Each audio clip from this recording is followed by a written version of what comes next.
Good evening. Welcome to the March 27, 2019 regular meeting of the Milton Select Board. I'll begin by calling this meeting to order. We're going to begin with the Pledge of Allegiance and ask everyone to please stand. I pledge allegiance to the flag of the United States of America and to the republic for which it stands, one nation, under God, indivisible, with liberty and justice for all. Thank you. Is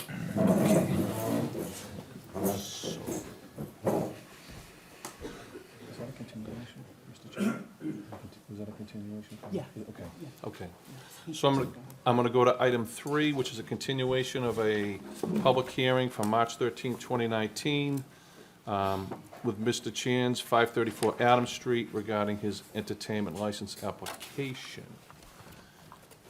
And we do have a motion before us with conditions. If anyone wants to take a peek at that, I'm sure everyone already has looked at it.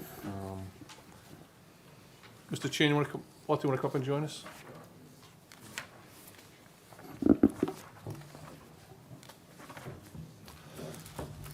So we have before us several conditions regarding the days and hours. The days and hours would be Thursdays from 6 p.m. to 9 p.m., Friday and Saturday from 7 p.m. to 10 p.m. The entertainment type would be 3 types: karaoke, stand-up comedy, or a 1 or 2 person band. Each venue would be scheduled on different nights, and venues will be family-oriented. Nearby karaoke licenses are open late, but our current venues will end early and are catered to families. We're looking forward to having this opportunity to offer the community some fun-filled experiences, and that's from you, Walter, to us. Anything, you want to add anything else before we? Not really. I'd like to thank the board members for having me be able to present this application again. But I think it's pretty much self-explanatory. I would like to add, perhaps if I do get this license, I won't be going like full thrust, meaning I'm not gonna be going like perhaps Wednesday, Friday, and Saturday. Right. I'll take it gradually. And that's what I'd like to add. Any questions? Any of the members? Anyone have any questions? Go ahead. There was an additional recommendation from Chief Grant that at least one staff member on duty be trained as a certified crowd manager. Is that something that? You want to make that a condition? I'm fine with it. A certified what, me? Certified crowd manager under. Oh, okay, crowd manager. Crowd manager Okay. under Massachusetts regulations and the Massachusetts Fire Prevention regulations.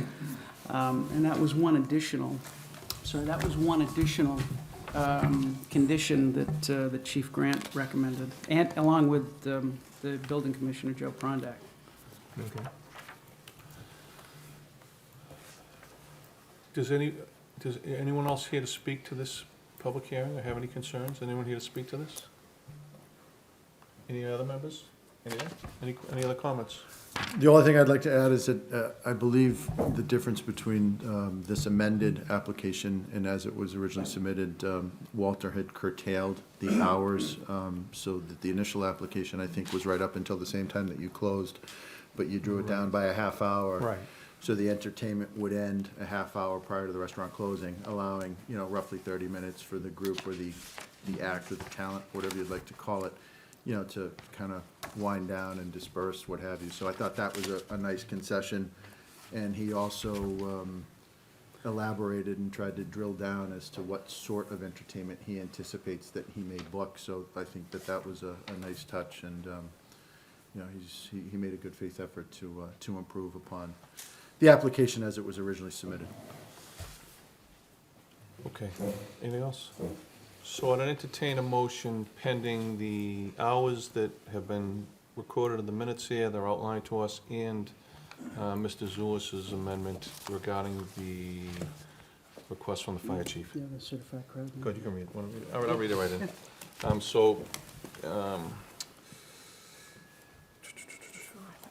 I got it here, that at least one staff member of the company be certified as a crowd manager as prescribed under 527 CMR, the Massachusetts Fire Prevention Regulations, Section 20-1562.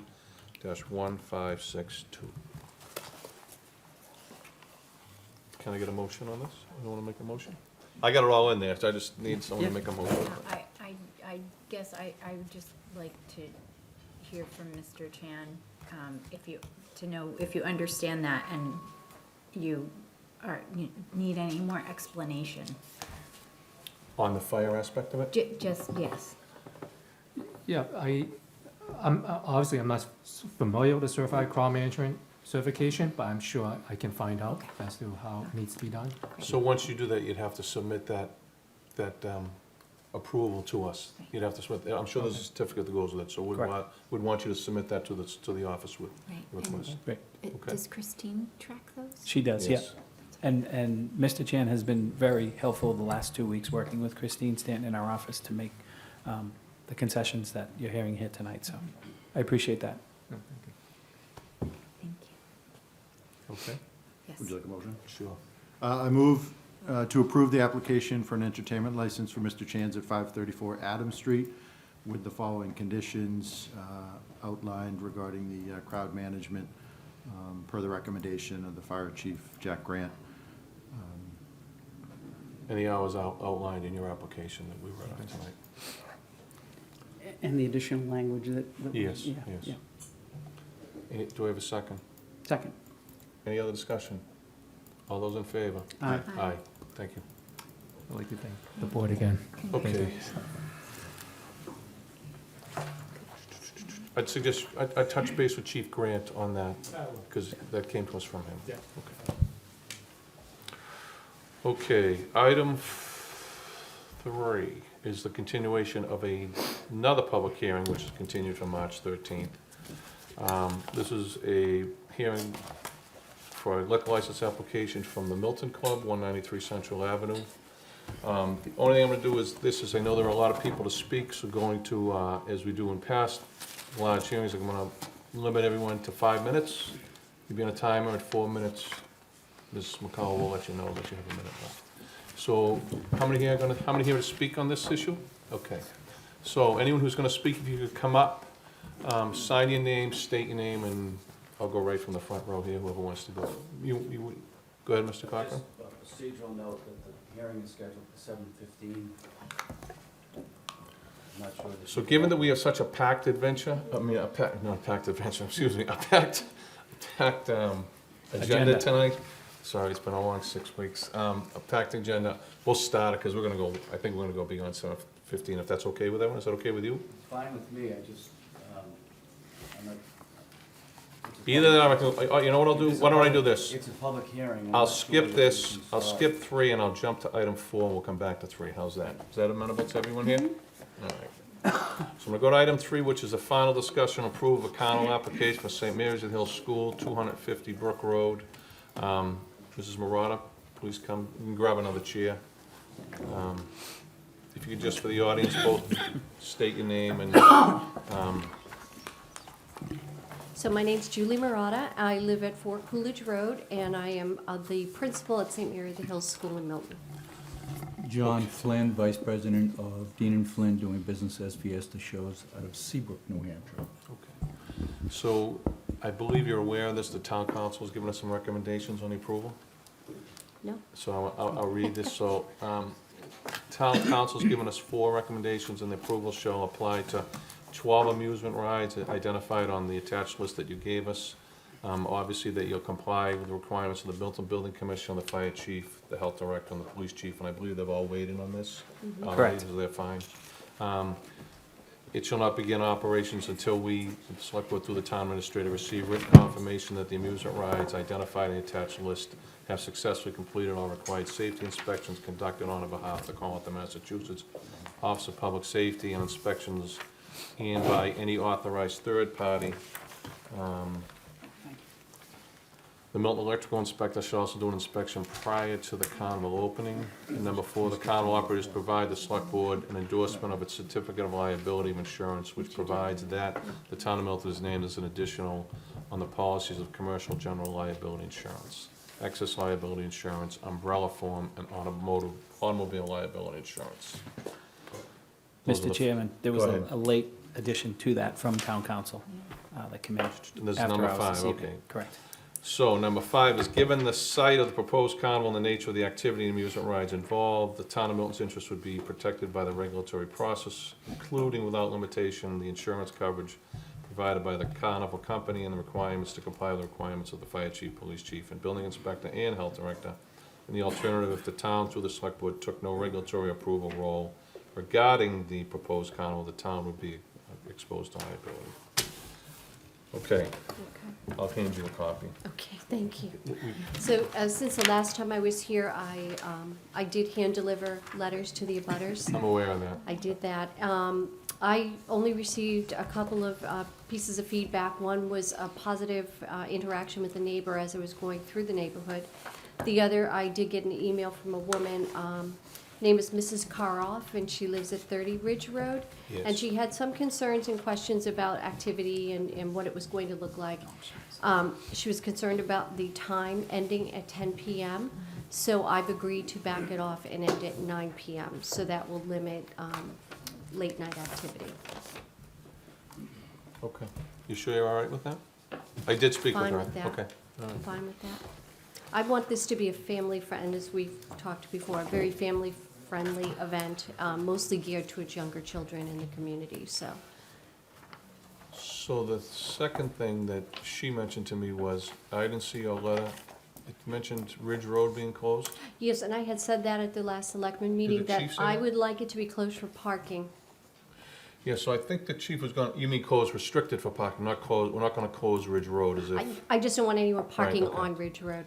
So I think probably the smart thing to do is that somewhere in here, we amend this, that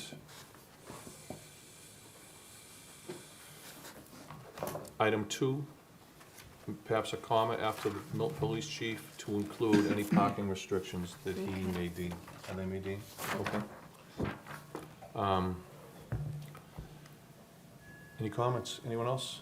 Yes, I'm sorry, I unfortunately came in just now, a little bit late. I got delayed at work and then the train was late, so unfortunately I missed the beginning of the discussion. Has there been any discussion among the board about this, or? No. Okay. We just went through the 5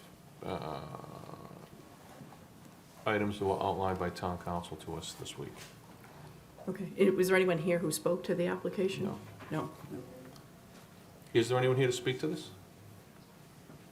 Okay, go ahead. Can I just, on the insurance, and this is something that the town council made a point of. The insurance certificates that we have with the materials that you sent in have the town as a certificate holder for just the workers' comp and not for the comprehensive general liability and for the excess insurance. And St. Mary's is covered for the CGL, the comprehensive, and the excess insurance. So I think what the town council wants is to actually get an endorsement for the town for all those areas, for the CGL and the excess and the workers' comp. So we're covered across the board. I think that, and an actual endorsement, the actual piece of paper, the endorsement, as opposed to just a certificate. Yeah, our insurance company can go ahead and do that. Okay, great. Anybody else? Anything? Yes, so I still have some concerns about this application, and I'm planning to vote no on the application regrettably. I've been contacted by a number of people who are members of the St. Mary of the Hills Board. I have reached out to a couple of the neighbors who were not in opposition, but were not enthusiastically endorsing the carnival. My sense, and as I said at the last meeting, I've got a long history with St. Mary's, so I'd love to be able to take a vote to support St. Mary's that might help with some of your fundraising. My concern is just that this is a residential neighborhood, and I don't think a carnival with 12 rides is the best thing to have in a residential neighborhood. If this were an area like the Route 138 in Canton Carnival, where there's no surrounding homes, and it's roadways, it's businesses, it's not residential homes, then I would be more open to approving it. But and I respect that my colleagues may have different views. I just wanted to state my opinion. I just think this is too burdensome for a residential neighborhood, regrettably. But I have read and respected the opinions and the emails that I've gotten from people who are in support of the carnival. Thank you. Anybody else? So I've heard from several residents there. the one who did was the only one who really had some concerns. The others had, were supportive of the school. We understand that, at least I do, I understand that this is something different, that you want to try this. We run a lot of big things here. You know, we run a lot of things in this community, from road races to music festivals to, so I get where you're at with it. I think that everyone has weighed in. I was particularly concerned to see where the police chief and fire chief were on this. They're both okay with this. And I'm sure that both will work with you to make sure that this goes off from a public safety aspect. So I'm comfortable with it at that aspect. Thank So you. if, go ahead, Mike. I'll just say that I'm particularly swayed by the fact that you did go and leaflet the homes and really seek out the input from the neighbors. And We always try to be very good neighbors, even with the, I drop off and pick up, it can be a nightmare, and I'm always out there. I really do respect them. And the fact that you responded, Katie, you might have missed this before you came in, they have changed the time because of a request from the neighbor from 10 PM to 9 PM. And so, so that actually sways me very much. Thank you. So given that, we have a motion before us. I move to approve a carnival application for St. Mary of the Hills School at 350 Brook Road from May 31st from 5 to 9 PM, June 1st from 11 AM to 9 PM, and June 2nd from 11 AM to 7 PM, subject to the 5 conditions outlined that we've been presented with here tonight. Just one thing, it's 250 Brook Road, I think you said 250. 350, yeah, 250 Brook. Okay, 250 do we have Brook. a second? Second. Any other discussion? All those in favor? Aye. Aye, opposed? Opposed. Thank you. Good luck Thank with you, it. thank Good you. luck. Thank you very much. I need to, Thank you. I'm just gonna sign us off. Okay, I have 7:18. Are we okay? I'm gonna go back to item 3, a continuation of a public hearing from March 13th on 193 Central Avenue liquor license application. Thank you, have a good evening. Thank you. Um, I'm going to recuse. Yeah, I get you. Do you want me to Okay, say that's that fine. publicly? Yeah, you probably should. Yeah, go ahead. You can- Okay, all right. I'm going to recuse myself from this agenda item. As I mentioned in our meeting from 2 weeks ago, I did some legal work for a client, not the applicant, but related to 193 Central Ave. And I feel that it would be a conflict for me to cast a vote regarding this agenda item, so I am going to recuse myself. Thank you.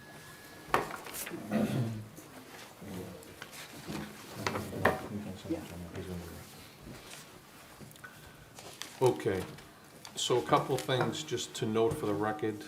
Since the last hearing, the town administrator has asked for the police chief, the fire chief, and the director of inspectional services to weigh in on this, and all three have responded in writing, and that's become part of the record here. And we had a lengthy conversation today, Mr. Denny and I, with Mr. DeLuca from Murphy, Hesse, Toomey, and Lehane, regarding this application as far as the legality of it, what could move forward. So if we do have a motion, move this forward, I would have one amendment to it that was given to us by town council today to attach to it. Other than that, if you could limit yourself, I know it's your, but I like, in time, I'd like to just make this as quick as possible, so with that, I yield the floor to you, Mr. Crocker. Thank you very much, Mr. Chairman, members of the board. Ned Corcoran here on behalf of the Milton Club, which is the applicant for this liquor license for the first floor of the property at 193 Central Avenue. Very simply, and just sort of summarizing back from where we were 2 weeks ago, the club is taking baby steps. It's moving forward as it can. There's been a significant amount of investment in the physical building associated with getting the building functional, able to handle functions and in shape to begin to attract members. They've begun to attract members. We're moving forward on a membership drive.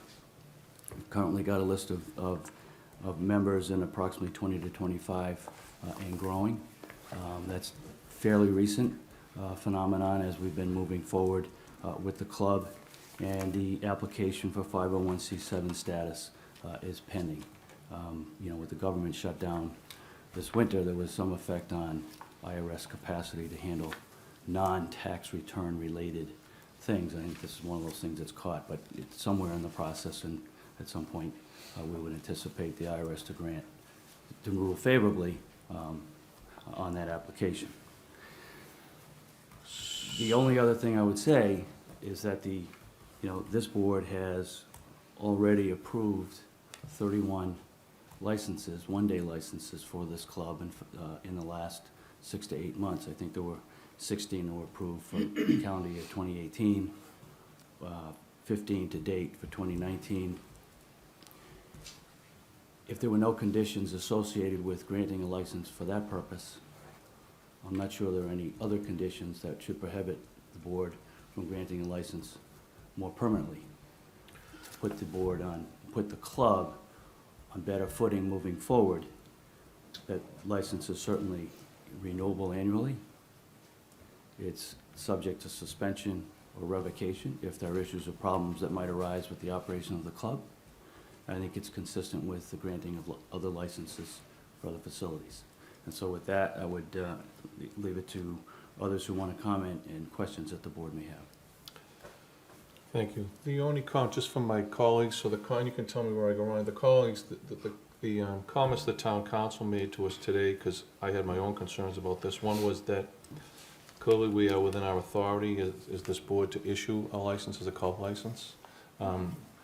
We are not, and for everyone here, I understand that we're not the ZBA. The ZBA had this, special permanent.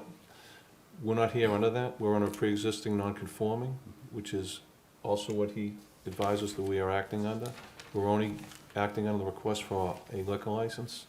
There are 2 other clubs similar to this within the town, with that being Wallaston and the Milton Legion Post.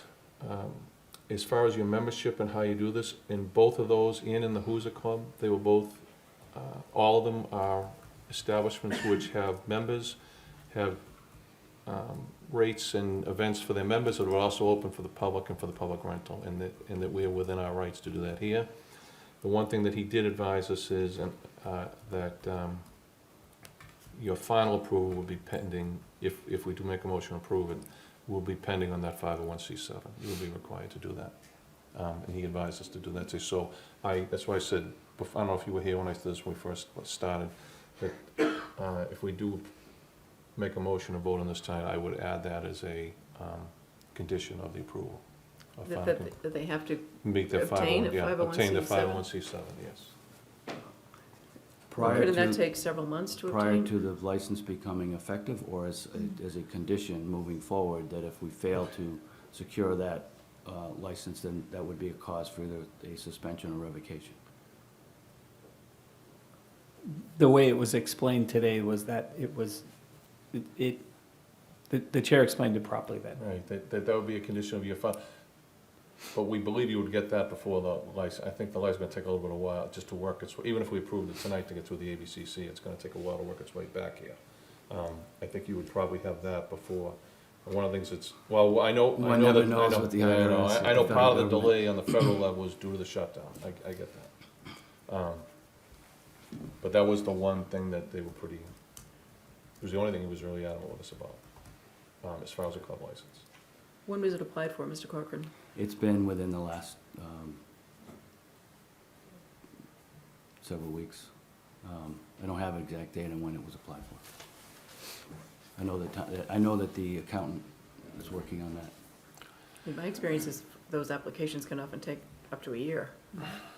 I don't know, but that was his recommendation to us today. So I will tell you, so what I'll do, then I'll do a follow-up call with him tomorrow on that, just to kind of get him down it, but that was the one thing he had advised us today in our conversation today. If it's possible, I would request that the board be willing to grant the license moving forward with the condition that if the 501c7 status is not secured, if we fail, that would be cause for revocation as opposed to How about if I split the, I'll run that by him, if that's all right. I We'll would run that by appreciate him that. tomorrow, and if he's agreeable to that, then I'd be all right with that. Because I didn't know what he was going to advise me today, but that was the one thing that he did say. And David is like the licensing specialist for Murphy Hesse, so I was pretty comfortable, he kind of knew where he was coming from on this. I certainly understand and appreciate where he's coming from. I just, given Okay, given the new nature of the club, the fact that the club is moving forward, trying to get its solid footing and get moving appropriately, and given time delays and issues associated with the federal government and its ability to respond in timely fashion, I would just ask the board to consider. all right, we'll do that, and I will, If town council can see. we'll his bring way that to him tomorrow, if that's all right with you. Great, thank you. In the meantime, the only other thing is he did tell us you would continue to apply for 1 days until you get to your 30 for the calendar year. We would Any need to other- do that in any event, Okay. because the license isn't a license until it's been approved by the ABCC. Right. Any other comments, Michael? So I'd be much more comfortable with the first suggestion, that it be subject to, rather than if you don't get a license, because that's kind of open-ended, right? If you just say, if the condition is you can have the license unless you don't get the 501c7, and then a year from now or 6 months from now you don't get it, then you're running, maybe you're running for a year and you shouldn't have been. You're not really a club. So I'm more comfortable with the initial suggestion, because this is one of the two areas that I've been concerned about, is that if this is gonna be a club license, it really needs to be a club, right? And I think there's a few things in the applications that need to be fixed in order to make sure it's a club. For example, the articles of organization are all about 501c3. I think that probably needs to be amended, because that's what's on file with the Secretary of State's office, it's what was submitted to us, and it's a nonprofit based on 501c3, which, as you know, is different than a 501c7, so I think that needs to be amended, right, to make sure that everybody knows what we're doing here. Second, and again, there's probably an answer for this, maybe I just didn't understand it, but one of the requirements of a 501c7 is that the members support it with at least 65% of the funding. And the source of financing in the application doesn't talk anything about membership fees or dues. It's just the only source of financing is through private lending. So I think, again, in order to have the application make sense for 501c7, there has to be some representation in there about the funds being from the members and from dues and from assessments, because that's really the essence of the 501c7. So those are a couple of things that I'm a little concerned about with respect to making sure that we're going down the right road on the 501c7, and there's no misunderstanding about what, because this is a change, right? This is a change from what was intended a year ago, right? But anyway, so that's one comment. I don't know if you have any, you can enlighten me at all, but that's. You're correct that the articles will need to be amended. As it was prepared, I prepared that application a year ago. Yep. I was not as well educated as I am now on the niceties of one versus the other. I've done 501c3s in the past, and had not done a 501c7. I've become aware of it. We haven't taken that step to make that change with the Secretary of State's office. We will do that, and obviously whatever we need to do to meet the requirements of the IRS relative to 501c7, we'll have to do it. Right, and I think that includes, you can only, your funding can only be 15% for events from the general public. So, I don't know what your application looks like, but usually with those applications for a 501c3, as you know, you have to put in financial statements and pro forma financials. So presumably, that's part of it, that the club is only going to take in 15% of it, if it's revenues, from events for the general public, right? And, as under a 501c7. So anyway, so that addresses the fact that, Richard, you went out and did that. That addresses my concern, although I think there's work to be done on it, right? To make sure that we're on the right foot. So that's one of my, I don't want to. No, it's okay. I can be quiet. I have one more concern I want to ask you. Go ahead. Do you want me? Go ahead. So the other thing is, you know, this is one part of the change that's happened over the last year, right? I thought you all did a great rollout last year. You had neighborhood meetings, you know, we were all at one or two of them. You know, you came to the board and there was a lot of presentation as to how the planned use and operation of this facility was going to be. A lot has changed, or a few things have changed, a few important things have changed over the last year. The 501c versus 501c7, the directors and officers have changed over the last couple of months. The fact that you're gonna go under a catering license, and now it's gonna be a liquor license, the build out of the basement, the fact that, you know, so there's been a lot that's changed. And so I was hoping, and maybe you can tell me it's happened, I was hoping you would have done the same kind of rollout to the neighborhood to explain the new things that are happening and the new planned use and operation. And maybe that's happened, but I think that's given the fact that this is a liquor license in an otherwise residential neighborhood, you know, you know, from my perspective, it would be important to really have that collaboration with the neighbors, and that's one of the things I was interested in last time we were here, 2 weeks ago. And so that's something that I was looking for as well. That's my other concern. So I just want to comment on the caterer's license aspect of it, because this is something else that I learned from town council several months ago.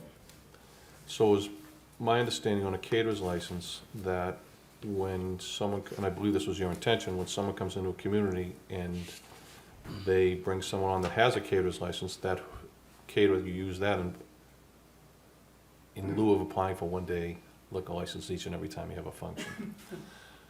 Our community does not fall under, and it's been so long since he said it to me, I think it's like section 21 of something of 131 or 140, where caterer's license was allowed to be used, and because we don't, the caterer's license can't be used in the town of Milton.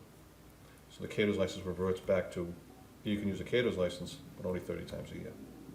So the unlimited use that perhaps you can use in Quincy, Boston, other communities, doesn't apply here because we're not a, and don't quote me, whatever section David referred to.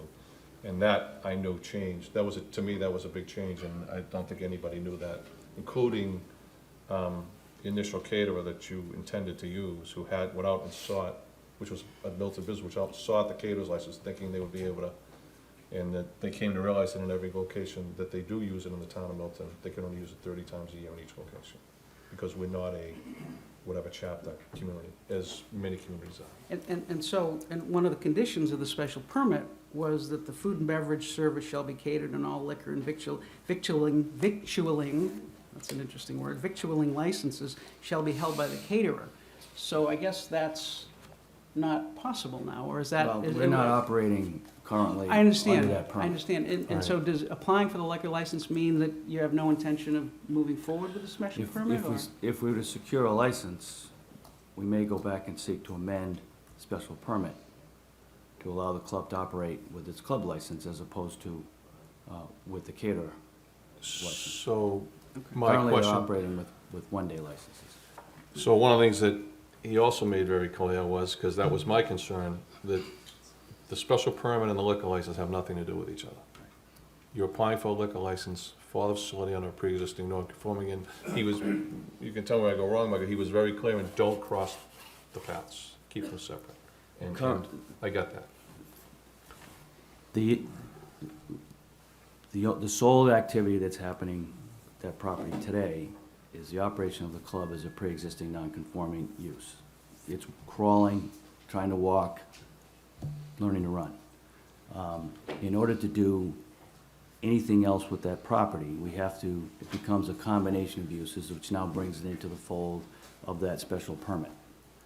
So the leasing of the basement, which creates more than one use, would require the operation under that permit. We're currently not operating under that permit. The downstairs is not occupied. There are activities associated with seeking to secure leases, but that hasn't taken effect. So is it fair to say, Ned, that if you get the liquor license, you're gonna have to amend the Yes. special permit as well? If we would have to amend the permit in order to operate the club, well, I guess, taking a closer look at that permit, the use of, for functions coming in, would need to either use a caterer's license or a one-day license. The club itself could operate with its liquor license. To light up the basement and have the basement occupied and leased, we would then need, and I think we would seek to amend the license, to amend the permit, because we want to just make sure that it was all working together. So in answer to your comments, and I've thought a lot about this particularly for the neighbors, because I didn't know this could exist until the building inspector explained it to me, how, and which is the road that you've taken. So to me, I'm more comfortable with you working under the pre-existing non-conforming because A, opening up the basement, I understand financially puts more pressure on the neighborhood and more use of the building. And B, if you develop that lot, which is in the back, that changes just the general characteristic of how the neighborhood looks. So I'm actually, if you could find a way for this to work and maintain the building as close to what it's been and the neighborhood as close to what it's been, with uses being no more than what they've been, I'm more comfortable, personally, I'm just more comfortable with that. But I understand, I know that when you came for the special permit, I get where you were going.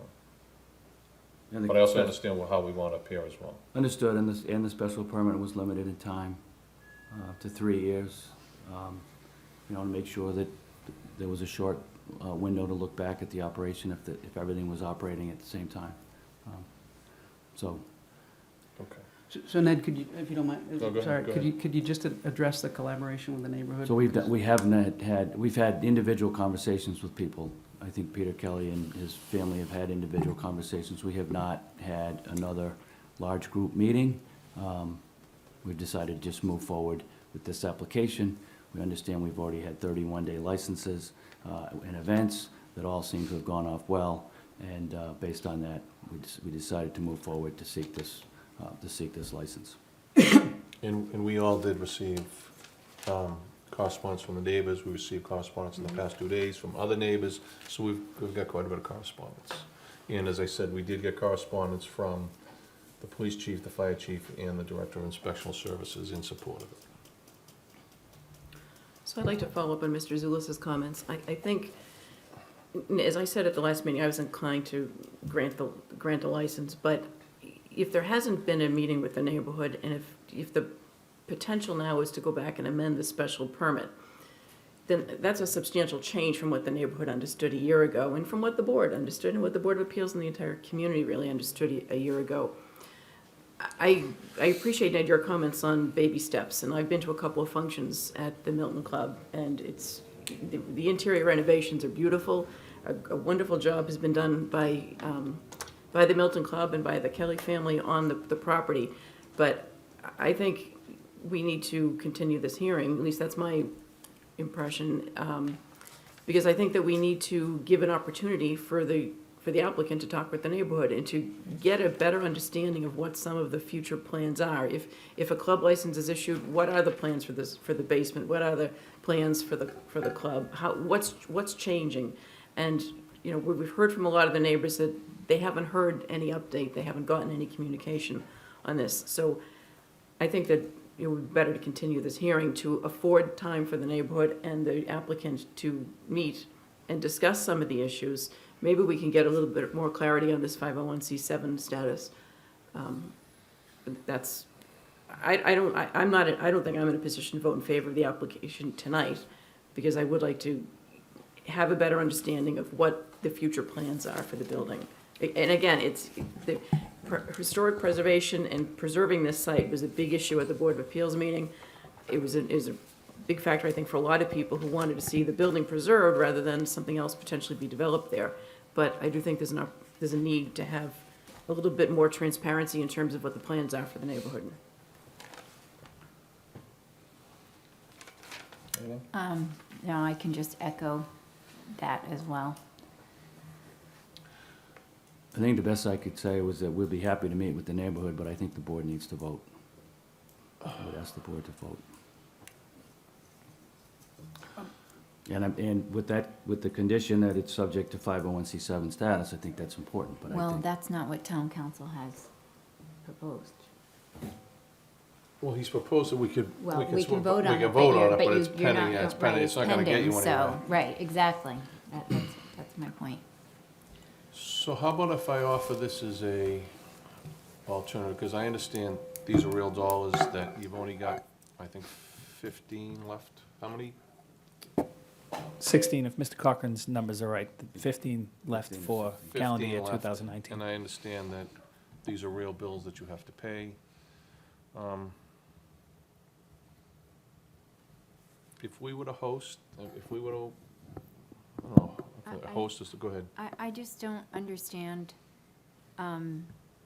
so, I understand that one caterer can only operate 30 times under the liquor license. Is there no prospect of using another caterer? No, doesn't matter.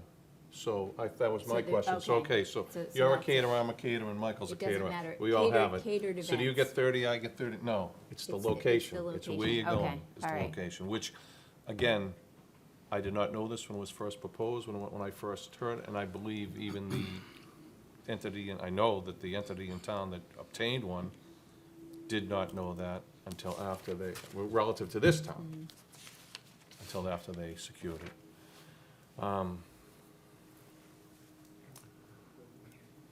I know time is is an issue here. I would like to have a follow-up conversation with Dave DeLuca tomorrow, just kind of pin him down on this, because that was the one thing he did say to me, but I didn't, in answer to in fairness to your concern, I didn't really, I didn't, but I will do that tomorrow.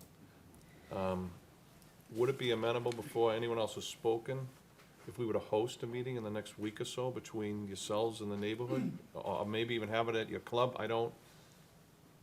Would that meet your? Yeah, I mean, I'll tell you where I am. I think the application, we need to fix it to make sure that it's clear that this is a 501c7 and that the source of funding and everything fits so that you're ready for the ABCC, frankly, right? And I think there has to be collaboration with the neighborhood, and that's from where I sit. To me, these are fixable things.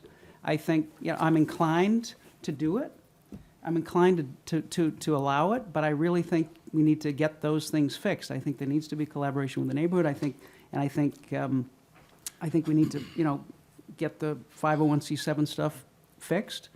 And I'll just add, I think we owe the residents in the neighborhood a heightened level of scrutiny with respect to an annual license as opposed to a one-day license.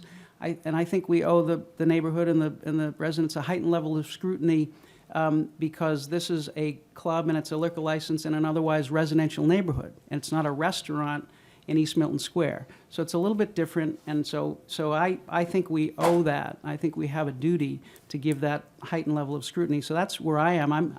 From all accounts, it's a great club, and they're doing a great job, and it's a great asset, and it's great to have, and at least on the inside. Maybe there's some issues on the outside that need to be addressed, and so I'm inclined to I want to do it, but I think we need to fix a few of those things before we go ahead with it. That's where I am. Okay, so, you good? Yeah, I mean, I do like the idea of hosting a meeting, and I realize that we're not exactly here to talk about parking at the moment, but there are people who have chronic issues, and that makes sense, right? Because the neighborhood is built the way it is, and I just think that I'd like to see what can be done to solve those on a more permanent basis, because I understand that residents need to speak up, but if there are so many events that one finds oneself having to call all the time, that can be difficult. So that could be something that's wrapped into this, perhaps. So what I'm inclined to do here is to make a motion to continue this till April 10th. May I just speak Ho- just about the meeting? Hold on one sec, I'm gonna let you speak though first, but We'll, I'm just- we'll accept the meeting. And in the meantime, I'd ask, I've heard, you know, I'll let you all speak. Yeah, I'll give you that. I'm doing that because we're not gonna vote tonight. I've read everything. I don't know you, but I met Mr. Malta 30 years ago, and I met him out of something of goodness. He probably doesn't even remember what it was. He helped us with a very sick 15-year-old boy with cystic fibrosis, and he did that for many years. And so everything I knew about him up until this happened was about goodness and fairness and trying to help people in his community. And Mrs. McLaughlin, who sits to your right, I've known for all my adult life. And she was the first person and probably the smartest person there to first come to me when I was police chief about some of the issues, and she articulated some of them today from when the Hoosier Club was there, including the parking signs that exist at the end of your driveway today, came from when I had Lieutenant Alba order, and they're still used today. So I get all that, and I get the concerns, and I also get the neighborhood, the neighbors who don't want to see this place bulldozed and want to see it maintained as it is within the community, so I don't want to let it go too long. So I am going to make a motion, I'll let everyone else speak, but to continue this to the 10th, and the one thing that I ask all of you, for the benefit of our community, your neighborhood, everyone, is to try and just come together, as Mr. Zulus articulated. And I know everyone can't agree all the time, but I think it'd be a sad day for us if this building gets raised and bulldozed. And so if that's all right with you, would that be all right with you, my colleagues? Is that okay, to the 10th? And then I'll let anyone else speak after that. So, oh yeah, go ahead. Yeah, I was just concerned Just your about- name again, just say your Oh, name. Dermot again. McGregor, 216 Central Ave. So, yeah, I mean, I'd be looking forward to get into a meeting with them. I think the problem with the last meeting was that it was, the entire town of Milton was invited. So now that we're under the understanding that they're, you know, conforming with a pre-existing use, so the club is there, there's no argument. We'd like it to be a bit more intimate, just with the neighbours that are directly impacted, not somebody from Quincy or somebody from the other side of Central Ave that doesn't, you know, that's not impacted. That's all Okay. that's my suggestion. Mr. Malta, Mrs. McGraw, anyone? Okay.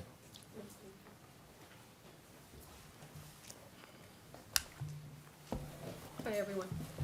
Barbara McLaughlin from 200 Central Avenue. First, let me thank you all for the work you do and the amount of time you spend in it. There's no way I could do it, so thank you. I just have a few quick things. One is that I did drop off some materials You today. got that? And there was a comment that I just wanted to clear up, that we didn't just start complaining about the parking the past couple of weeks or since this started. It's been long-term. And probably since the initial liquor license was granted in 2005. And once the parking was on Columbine Road, was pushed off Columbine onto Central, it just came worse. We're not saying the club, the building, is a problem. What the real problem is trying to manage the people that utilize the club. So, and that spills over to us, and it's very, very uncomfortable. So the other thing is that I do have some documents I'll just pass down. One is the current bike law, the bicycle lane law. And if you look at the bike lanes on Central Avenue between Turnus Pond and Valley Road, anybody that's parking there is parking in a bike lane. And that's something that has to be mitigated because it's illegal parking. So there's not enough room between where the bike lanes are to the sidewalk or to where the curb cut is.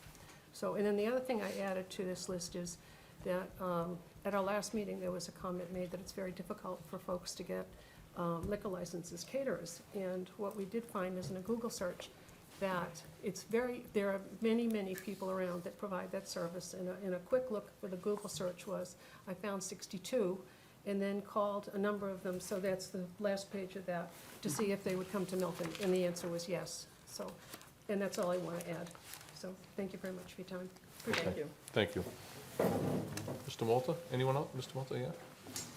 I see you have papers in your hands, so I know that. My memory I'll send it later. I appreciate the time again, and I appreciate the attention you're giving this matter. You know, we've been in the professional world for a long time, all of us, and I think we begin to appreciate that on any issue or story, there's three sides to it. There's your opinion, there's my opinion, and then there's the facts. And that's always a difficult thing to deal with. But we also know that we bring our own personal biases to these issues as well, and we have to filter through there. Yet the ultimate challenge for any decision-making body is to be able to diligently and rationally sort through fact and fiction, arriving at what is a fair and equitable solution. Although solutions appear to be black and white, they are always embedded with conscious and unconscious biases. I want to thank the select persons who accepted the Neighborhood Association's invitation to meet, and to the town administrator for taking their time Monday to listen and consider our concerns. Today, as you know, we've submitted a document that attempts to correct several misrepresentations stated on the 13th, with the belief that it will assist you as you find your way or search for the truth. The first misrepresentation on the 13th was that there were only 2 complaints concerning the Milton Club. We submitted a listing of complaints and dates which number well over 20 since early 18. We also once again presented information on facts of the snow plowing episode on Columbine Street.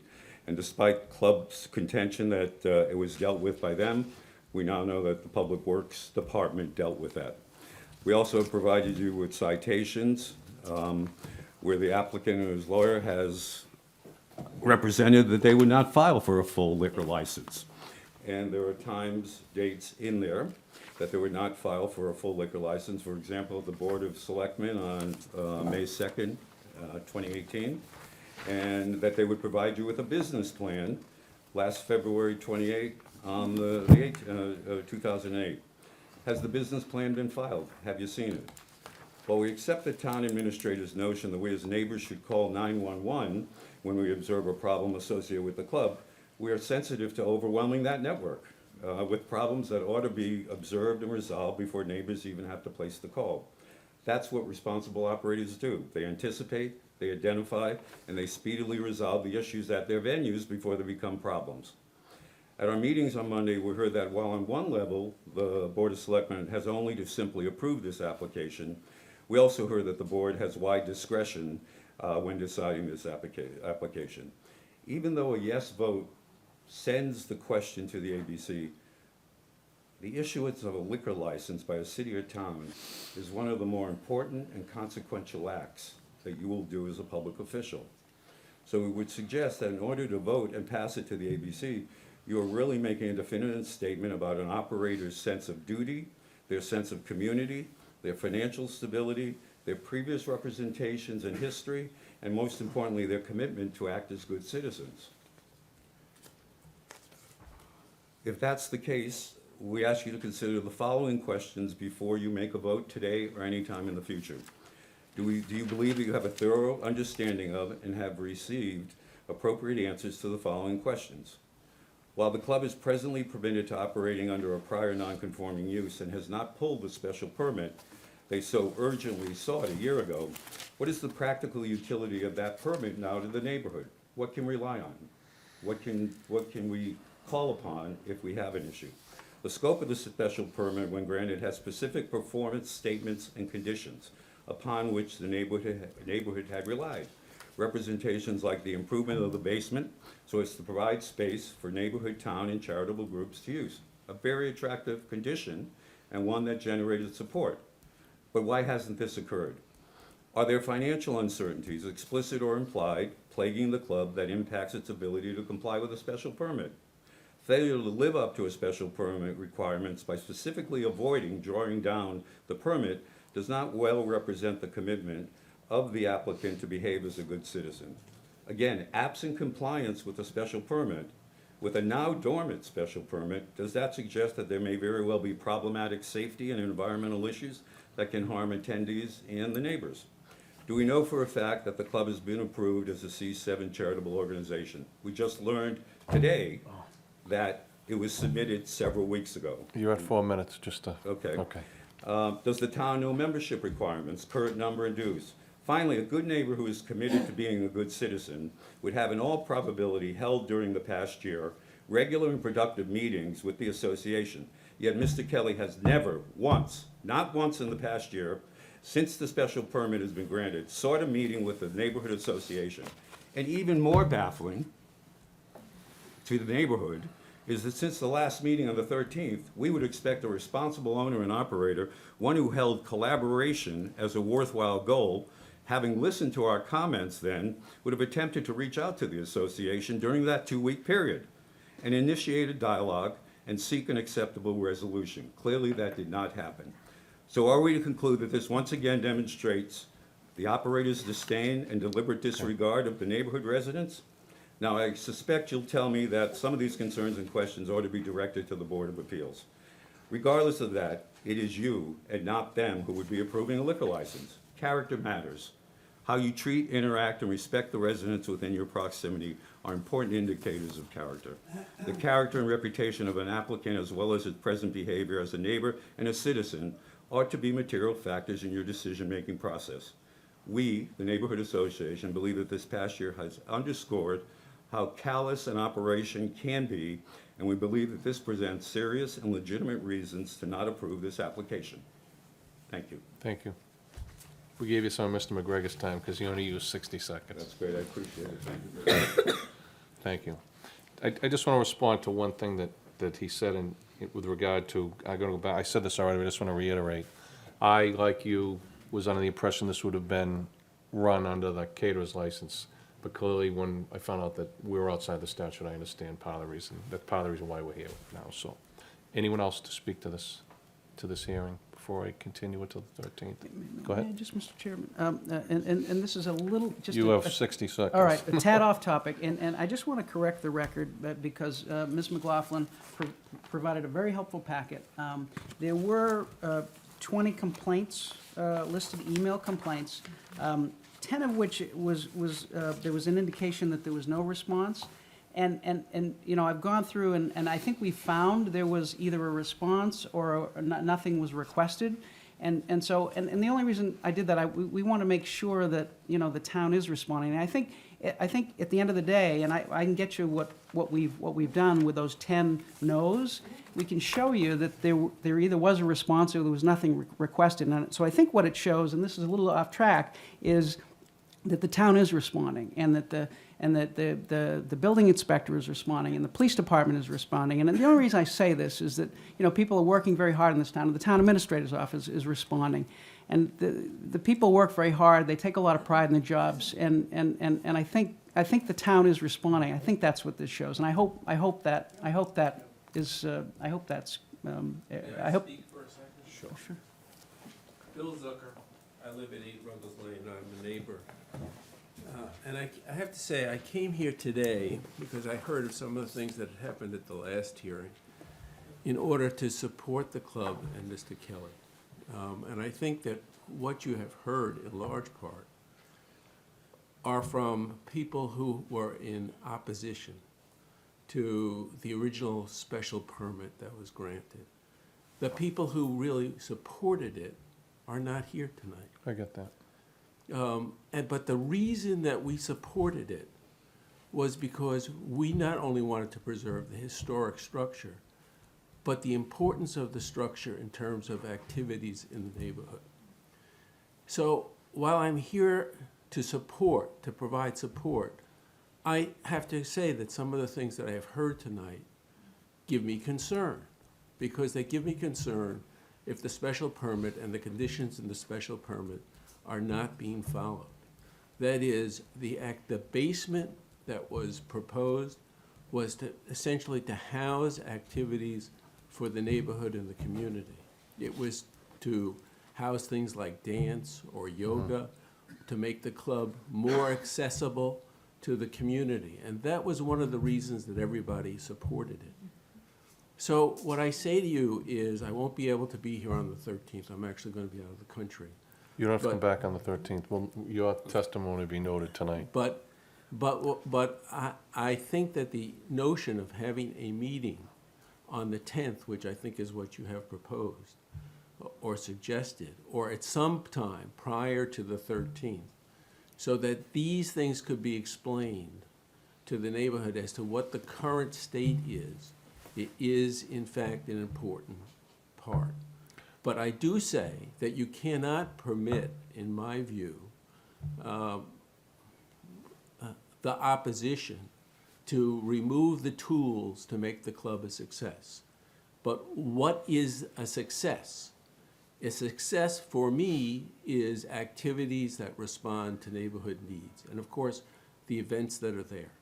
The street is a wide street. We've heard the parking problems for a long time, and I'm not going to reiterate it, but there's plenty of room to park on the street. Thank you very much. Thank you very much. Anyone else? Please come forward, sir. If you just begin by stating your name and your address. Frank O'Neill, 46 Columbine Road. Okay, thank you. Once again, Mr. Kelly's been somewhat attacked to a certain degree and has not been defended. And I just wanted to clarify a few issues. What you may or may not know is Mr. Kelly has run 13 establishments, beverage and food, for over 40 years. I came home last Thursday or whenever and read the Milton Times, and it said the biggest bar room in the city. I don't know where that came from. Walter also stated a mom and pop operation. He has little experience in running a venue. And it goes on and on. The parking and the snow issue, called DPW. And Kelly needs to walk before he can run. I think he's been running for 40 years, and I think he's done a pretty good job. And we're not looking to shut the club down. I hope you're not. Because I support the Milton Club, and I hope you give it a chance to succeed. Thank you. Thank you. Let me just add, if you wanted to read the rest of that article.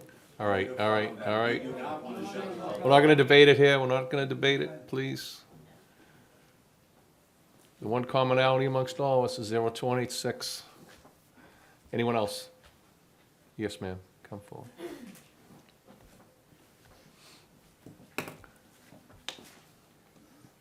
Hi there, guys. I'm Melanie Gillespie, and Just your address. sorry. Your address. I'm 51 Puritan Drive Thank you. in Quincy. I run a drama school here in Milton, and I have brought the kids over to the Milton Club to put on different shows there. The Kelly family have always been gracious and welcoming to us. And I would be very sad myself to see this place shut down. We're talking about, the arts and how they are so important to a community. We're talking about a neighbourhood that has tons of children who would love to be invited into shows like this that we would hope to have annually there at the Milton Club. And I just want to show my support because I feel that the Kelly family have been under a lot of scrutiny. I feel that the board has been patronised tonight, actually, if I'm being honest. I think you're more than capable yourselves of making a decision without having to be swayed one way or the other. But from the perspective of the arts and keeping activities of culture alive, particularly for our youth, I would hope that you would support the club in keeping it open. I also hope that it can come to a point where, problems can be resolved. I don't think that there needs to be, so many wounded issues. I think that everything that has been spoken about tonight, both for and against, can be resolved. And I hope that these meetings do proceed and that anyone who does have an issue can be heard and that a resolution can come forward. Because for me personally, moving forward with this under the stress of knowing that everyone's not on board is going to be a very difficult thing. It's going to cause a lot of resentment, a lot of bitterness. I think that if people can come together, put all bias aside and really just focus on the goodness that could come out of this club, and just try and put, the past, the resentment, the bitterness aside, everyone needs to hear each other. But this club, is the makings of a community like this when it comes to everything that it could house for our youth, for our seniors. And I know that I'm saying this coming from Quincy, and I know Mr. McGregor had asked that the next meeting be solely for people from the area. I would hope not to be excluded from that because of my support that I would like to show for this club. And I just hope that it can come to a happy resolve for everybody on this matter. So thanks for hearing me out. Thank you. Go ahead. I mean, look, You got a couple minutes like left. I said, I mean, I'm not I get against you, the club. I get it. We want the club to be there, but we want it to be managed properly. I'm not against somebody from Quincy coming, but when they do come, the arguments start. It's always so contentious. You know, it's them against us, them against us. The club is there. It's staying. We know that. And we're just trying to make sure that it's ran properly. That's why I said only the neighbours. Anyone else? Okay. Can I say a couple things here before we finish? So, look, I know that probably none of us thought would be here. I think that we went through the special permit. I thought the special permit, clearly curveballs happened. We were venturing into an area that none of us had dealt with before. The catering license we thought was a good alternative. Clearly, we found out it wasn't. Clearly, I understand Mr. Kelly has an investment and that the payments, he paid significant money for this, and this is real money that he has to pay. From an operational part of view, I listened intently to the testimony on this special permit. And I purposely, and I said this last week, and I know that I showed a little bit of anger, which I don't like to bring in this room, but as my colleagues know, I've been pretty sick for the past 6 weeks. This is my first day back to work in 6 weeks, so it was kind of a long night for me. But given that, I've gone and sat and watched. I know Mrs. McLaughlin's concerns. I know the parking isn't perfect. I know all those things. I didn't go into the facility. I didn't go to visit. I just wanted to watch, and I went and sat outside at some of the bigger ones. The night that Mark Morris and the cartoons were there, the night, and we asked you to adjust your hours that night, and you did it for us. Everything that we've asked on every permit we've issued, you have done. I will say this about your parking attendant, and to my colleagues of 40 Highland Street, across the street, the Milton Police Department of many years, your parking attendant did way better than any of us ever did, working in detail there. On the one time that I did go, I was very impressed with how he ran it. I was very impressed with how he did it and the attentiveness he showed. And his attentiveness was more concerns about the people around there. And as far as the special permit, I just want to leave with that one thing. I get it, the delicate, as Mr. McGregor talks about, the delicate nature of the neighborhood. And even though I think it'll be great, you know, perhaps one day when you have the money, you'll be able to exercise your special permit and do over the basement. For me right now, the most important thing is understanding the success of you having a successful operation there, and B, trying to make the least impact on the neighborhood, to include selling the lot or doing over the basement. It's just gonna bring more activity. So those things are in my head a lot during this, and I've said this publicly. So given that, the only thing that I'd ask you is, you can never go wrong with communication. And I hope that Mr. Cochran, Mr. Kelly, you will host something and invite your neighbors in. And to Mr. McGregor's point, the woman who did speak before you, she's in our schools every day. She's with our kids every day. She does a lot, and I get it, she may have a 02169 zip code and live in Quincy, but she really does have a vested interest in this town. So I get everything, and I hope that you'll listen to the abut, and I hope that everyone will go in there with an open mind to try and do that, so that when we come back here on the 10th, that, I wrote it down. Is it the 10th or the 13th? It's the When we 10th. come back here on the 10th, that we can make some progress and move this forward. Is that amenable to everyone here? I thank you all for your time. I know this isn't easy, but this is our community, and this is something that's been here for a long time, and I'd like to see this work in a way that's amenable to everyone. Thank you. So with that, a motion to continue. Can I have a motion to continue this until April 10th, which will be held here at 7:15? How's that? I'll move to continue the public hearing to April 10th at 7:15 here at the Council on Aging. Have a second? Any discussion? The only thing I'll add is I will follow up with Attorney DeLuca tomorrow relative to that concern on the C7.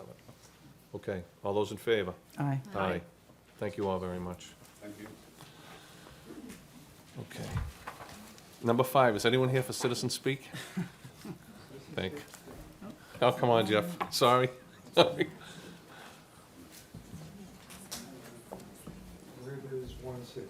Right there, you could sit right there. So if you just, you're limited to 30 seconds, no, I'm only kidding. No, I'm only kidding. You have to bring humor even in tough times here.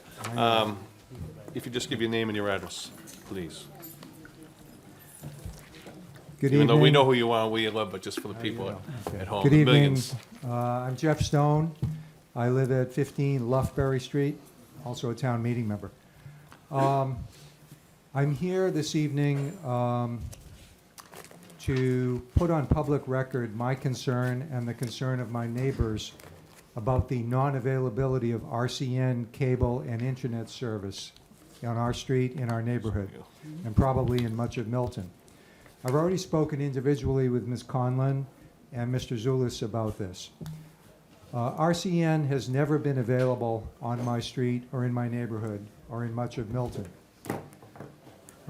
Yet their license under which they operate, I'm just going to read one sentence from it, says basically that the area to be served is the entire town of Milton. Service shall be provided to every dwelling occupied by a person requesting cable service that can be reached by the cable system via the public right-of-way in the town or easements in the town over which the town has control, provided that the licensee is able, in addition, to obtain from owners of private property any necessary easements and/or permits in accordance with applicable laws. That's a mouthful, but basically it means that everybody in Milton who wants to have RCN service is supposed to be served by the company, with very few exceptions. So basically, it's unfair that parts of the town have a choice of two options for cable and internet service, Comcast and RCN. I have informally polled neighbors in my neighborhood. I have a dozen people that, nobody that says I don't want the option of having RCN. And I don't have the list with me, but I can give you that list.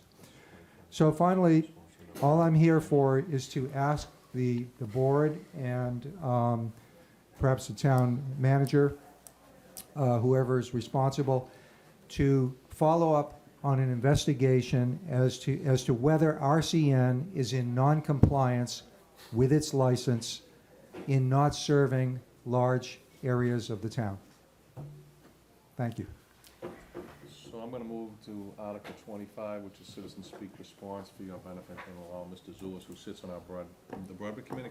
No, I don't sit on the committee, but I know. He's our resident expert on. Well, I'm not an expert in any way, but as Jeff mentioned, he's spoken to both Katie and me, and the issue is we need to have town council, and it's with them now, look at what is noncompliance, and then what's the remedy, right? If there is noncompliance, the question is, in my mind, what's the remedy, and what remedy we can attach under the contract, and that's what we need to have town council weigh in on. So that's where it is now. Yeah, I just want to add, and Jeff, as you know, Christine Stanton of our office has been working with it's actually not our town council, it's our special counsel on this, so it's Peter Epstein, who was the one who represented the town in connection with the cable licenses, and he has been in touch with, and he's been talking with RCN, and we're trying to see if there's anything that we can do to try to push this along and see if we can get a favorable response. I think there is some difference of opinion on the license, but they are trying to work through that, so there's a lot of discussions that are going on, and we'll see where we wind up, but there is a lot of follow-up being done. It is on the other side of 138. Pardon me? It exists on the other side of 138. I do know that. Well, we don't know how many. We know that my whole area Neighborhood of Milton does does not have RCN. Right, and to Mr. Stone's point, it's scattered throughout the town. We received numerous calls from residences on the opposite side of Randolph Ave, from Wollaston, the Sassamon, Eager, Harborview, don't have it. Ridgewood, that do not have it as well. We don't. Right, Okay. and have the same concerns as Mr. Stone. Okay. Mr. Wells, I hope you feel better. Thank you. Thanks. Thank Thank you. you. Take care. Thank you for coming in. Okay, now I'm going to jump to waiting patiently in the back of the room, a conference with our town government study committee, and our chair, Rick Neely. You can please come forward and bring your esteemed colleagues with you. I'm going to pull up a few chairs here, and we'll get you all in here. Yeah. And after that, we're going to go to 8 and then item 15.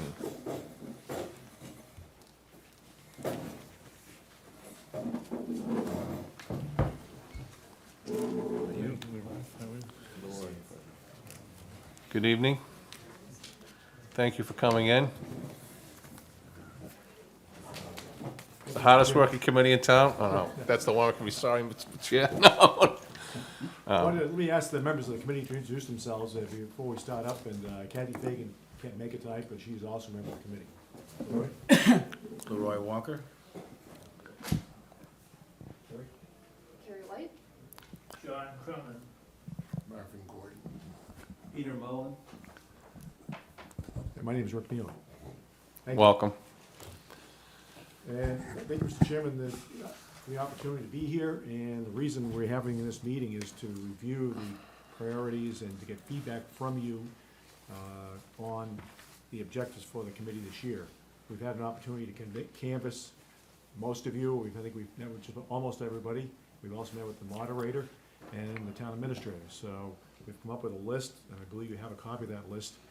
And we'd like to get some feedback from you and to have some discussion about where to focus our efforts. We want to be sure that the board has an opportunity to at least have a majority opinion, if you will, or hopefully a consensus to approach the task that we're going to be focusing on this year. So if you'd like, Mr. Chairman, I can review those items. Go right ahead. All right, let me just get my glasses out here.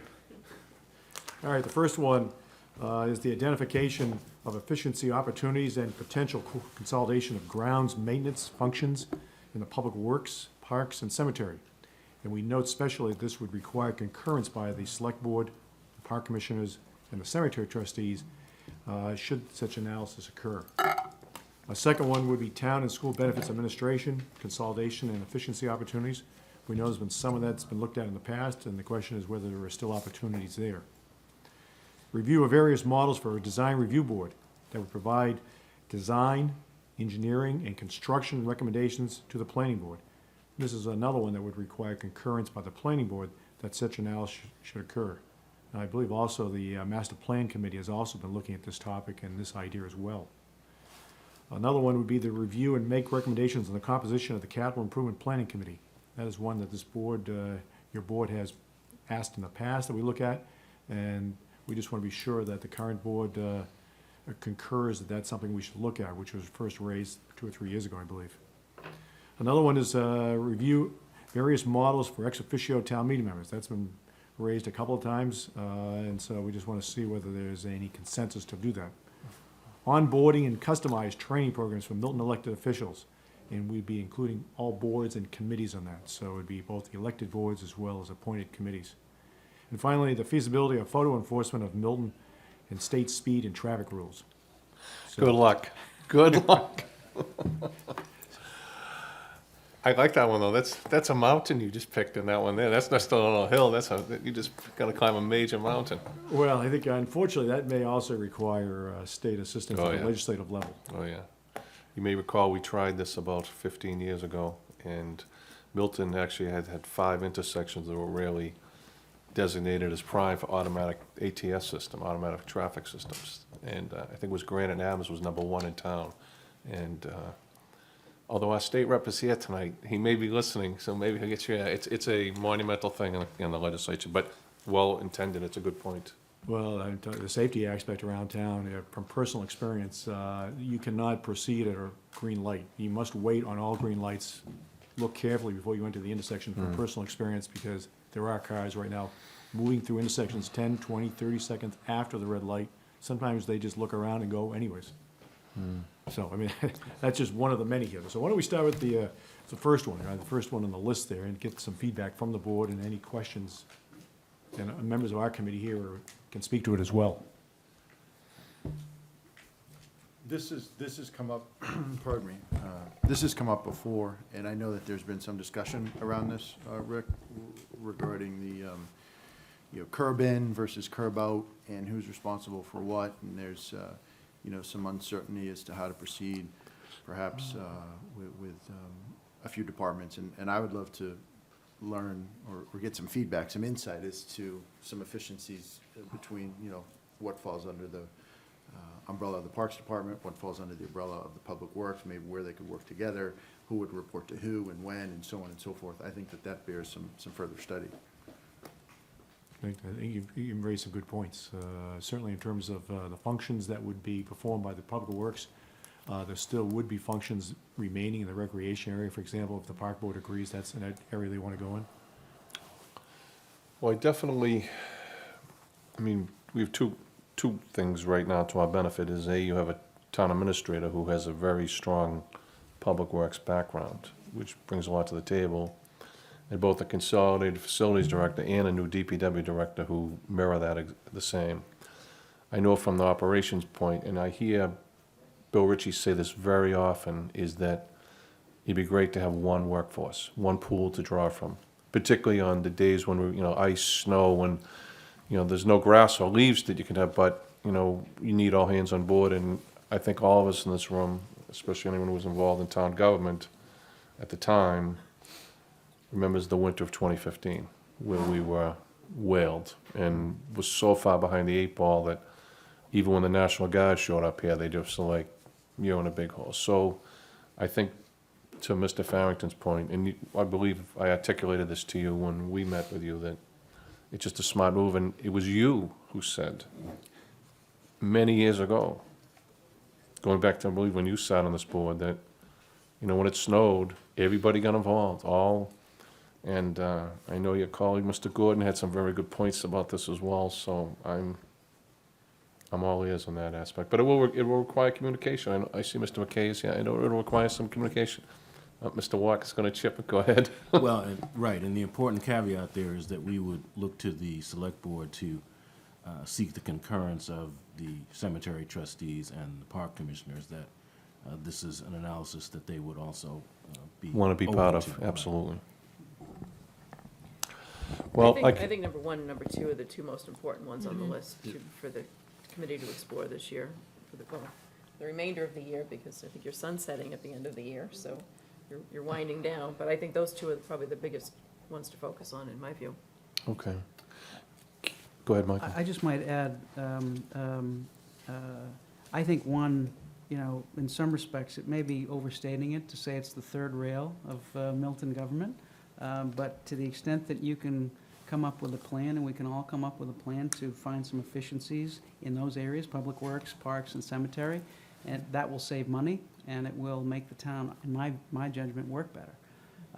I actually think 1 and 3, which is the design review board, would be the best two, because I think the Town and School Benefits Administration, that might find itself in a reinvigorated town school consolidation committee review. And that may, so if you're looking for things to do, and maybe we could send that to a reinvigorated town school consolidation committee, if you all could focus on the others. It may not get reinvigorated. It hasn't really, I don't think it's really done much for the last couple, 2 or 3 years, but I would, so if it does, I would say, for my money, 1 and 3 might be the top choices. Well, to that point, Mike, if we do reinvigorate the consolidation committee, that probably makes sense. Number 3, though, the master plan implementation committee has had some discussion about this. We haven't spent a lot of time on it because we've been focused quite a bit on the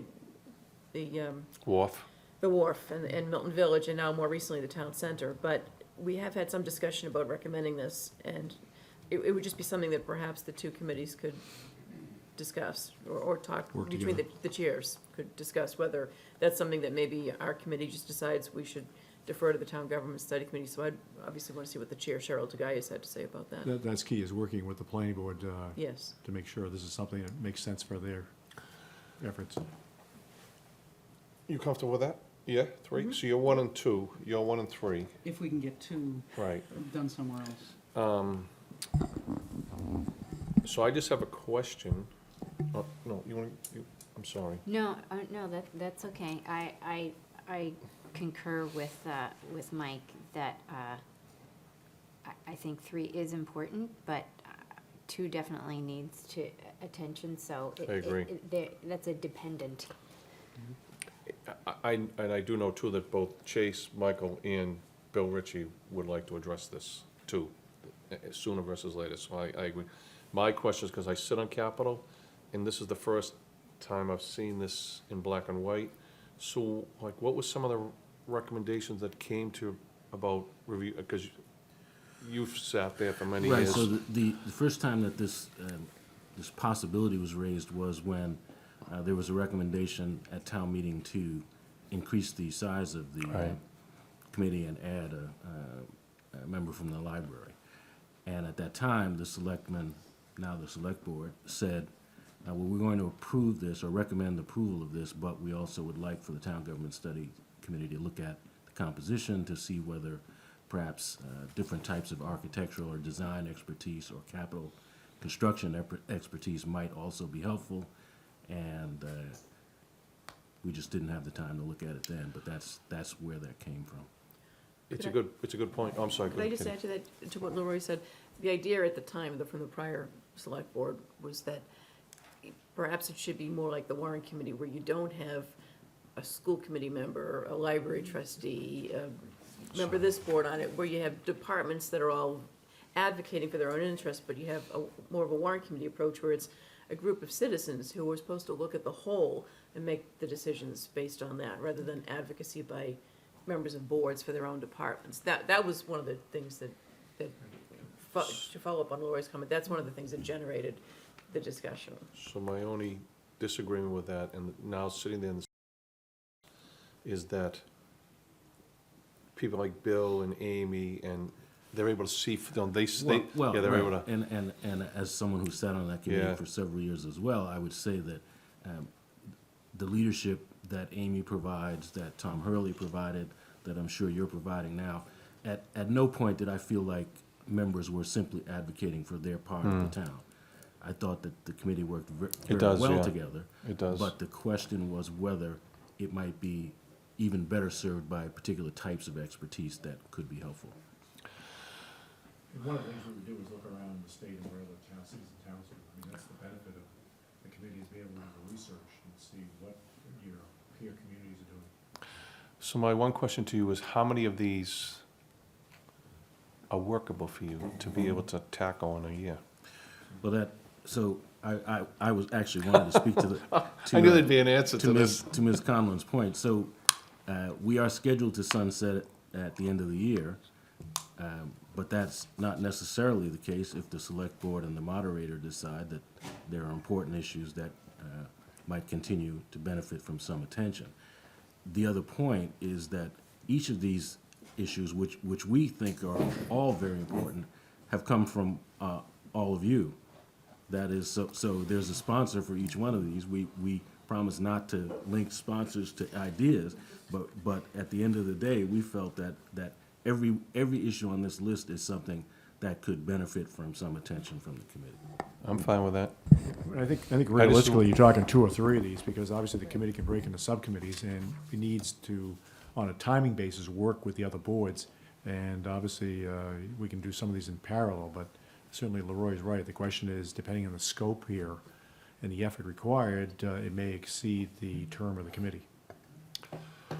So I guess a couple of the other one that nobody's mentioned, which we thought was interesting, was the next to last one, which is regarding the ongoing training programs for both the appointed and elected officials. I mean, we just think that, ironically, I have some materials that were handed to me along the way in various capacities I had, and some materials were provided by Mass Municipal or Selectmen's Association and other committees. But certainly, as we try to recruit our citizens to join boards and committees, there's an opportunity to do a better job of providing an orientation, if you will, and getting people up to speed on not just terminology, but process and how things work. So we think, we would be interested to see whether the board agrees with that, because obviously, we don't want to head off in that direction, and the question is, in collaboration with the town administrator, it might make sense to put something together. Well, you know how I feel about it, because that was mine. Tell us. You're Are you a talking- no? you're Are you a no? You're talking to somebody who's a board consultant, so I see the benefit of especially training chairs and board members on how to live up to your duties as a board, as a unit, and to really be effective. And to that training, I just think you can't replace. But I think you're correct. If I might, Mr. Chairman? Sure. Couple of things. I know it's been mentioned in the past that possibly putting the treasurer or the collector of taxes on the capital improvement committee could be something that could take a look. I would support Select Board Member Collins' efforts to train boards and elected officials. It's something that the clerk and I talk about often. There is some stuff coming through the pipeline. There's an email that's going to go out to the department heads and then to boards and committees tomorrow about some open meeting law training that Murphy Hesse Toomey Lahane is going to undertake. In addition to that, the clerk is working with state officials, the Ethics Commission, regarding it's a more South Shore, if you will, training session, which I believe is going to take place in Avon. They need a large hall to do this, something that we probably couldn't accommodate, but it's because their resources are so limited. But there is a boards and committee training that the state is going to run for us sometime this spring as well. So there are efforts that are underway that I think we could coordinate with this group, and the clerk's office is working on some of this stuff. We see some issues with boards and committees and just the need for the overall training and onboarding, if you will. Yeah, I think that's exactly right. And if you think about Ms. Collins' idea, what it seeks to replicate is the extensive onboarding that corporations do when they bring on new executives. The idea is that there's a whole body of information that you can provide that gets people up to speed much more quickly. In addition, the MMA, Mass Municipal, MASC for school committees, all of them do some types of training, but the thinking was that there's some Milton-specific information that would be helpful, there's some global information that would be helpful, there are some laws and issues regarding conflict of interest and other things that would be helpful. And if you could, for each specific board or committee, you could put that together and kind of customize it in a way that's most effective, that would be really helpful. First, I'm John Cronin. First, I want to commend the town administrator, Mike Dennehy, for the excellent job that he's doing. He has made all the elected officials look good. There's no competition on the ballot this year. I paid him to say this. Secondly, I had the opportunity to serve as a member of the Board of Park Commissioners for 8 years, Conservation Commission for 7 years, town administrator for 34 years, and since 2011 I've served on this committee. One concept that was sort of long established in the town is that officials, employees, served as staff to elected or appointed committees. So we've sort of drifted away from that a little bit, and I think the town accountant's done a wonderful job as a chairman of the capital committee. But I think the traditional role would be that they would be staff to the capital committee, just the way that the superintendent of schools is staff to the school committee. That's just an observation because this keeps coming up, and the fire chief got all involved in it in a way that he thought was very important. And I traditionally, that's not the way we looked at it. Might be other ways of looking at it, but that's just the way we used to. On the park department, the commission, I think, is 120 years old. The cemetery trusteeship is even older. I was involved with there were two labor positions, I think, essentially. So it's not At the park it's department? not really a great moment in the overall picture of things to be talking about the two labors. But the public works formation of that, and the law and the town meeting vote, and the law that was enacted to implement the public works department, which was a consolidation of the sewer, water Highway. commissioners and the tree warden, the 7 elected positions were eliminated in the process of getting the Public Works Department. But the Public Works law specifically provides that the Public Works can do labor work for the Public Works, for the Park Department, or the Park Department can help with the snow plowing. Unfortunately, sometimes the Public Works directors favor giving the overtime to their employees and not to the Park Department employees, or they say the trucks are too small. And so there are issues that could be worked out on that, but again, it's not necessarily a great moment. What is a great moment is have the ball fields in proper shape for the leagues to use, and to have the grass mowed and the litter picked up and the tennis pond looking sharp. And the question is should you have commissions be involved, or should you work with a sort of pool system where the employees are actually all Public Works employees, but that the public practice commissioners draw on them up to their appropriation amount? There's things mechanically that could be examined on that, and I think should be examined. But the absorption of the 3 elected sewer commissioners was done by the Board of Selectmen, not by the Town Government Study Committee. The Board of Selectmen worked with the water commissioners and convinced them to abandon their elected position. The tree warden was asked he was going to retire.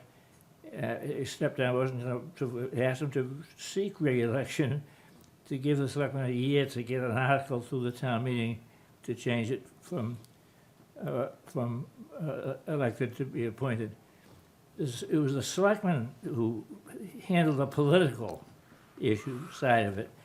The Town Government Study Committee provided the mechanics, drafted the bylaw, hired a consultant, a Public Works consultant to set it up.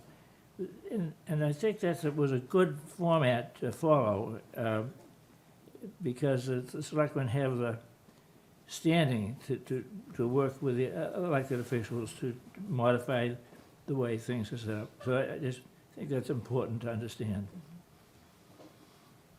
Thank you. Mr. Mullin, nothing? Nothing. Wow. All right. The one, to your comments, Mr. Cronin, the one benefit that we do have moving forward in this is that they're all in the same collective bargaining unit, correct? Correct. Right? Yeah, they're all in the same union, which is a good thing.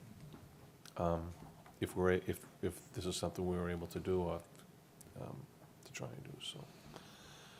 One more, if I might add, Go Mr. ahead. Chairman. Go Mr. ahead. Cronin, thank you very much for your kind words. Obviously, I'm surrounded by a very good team of employees, and you've forgotten more about this town than I'll ever know, so I appreciate those comments.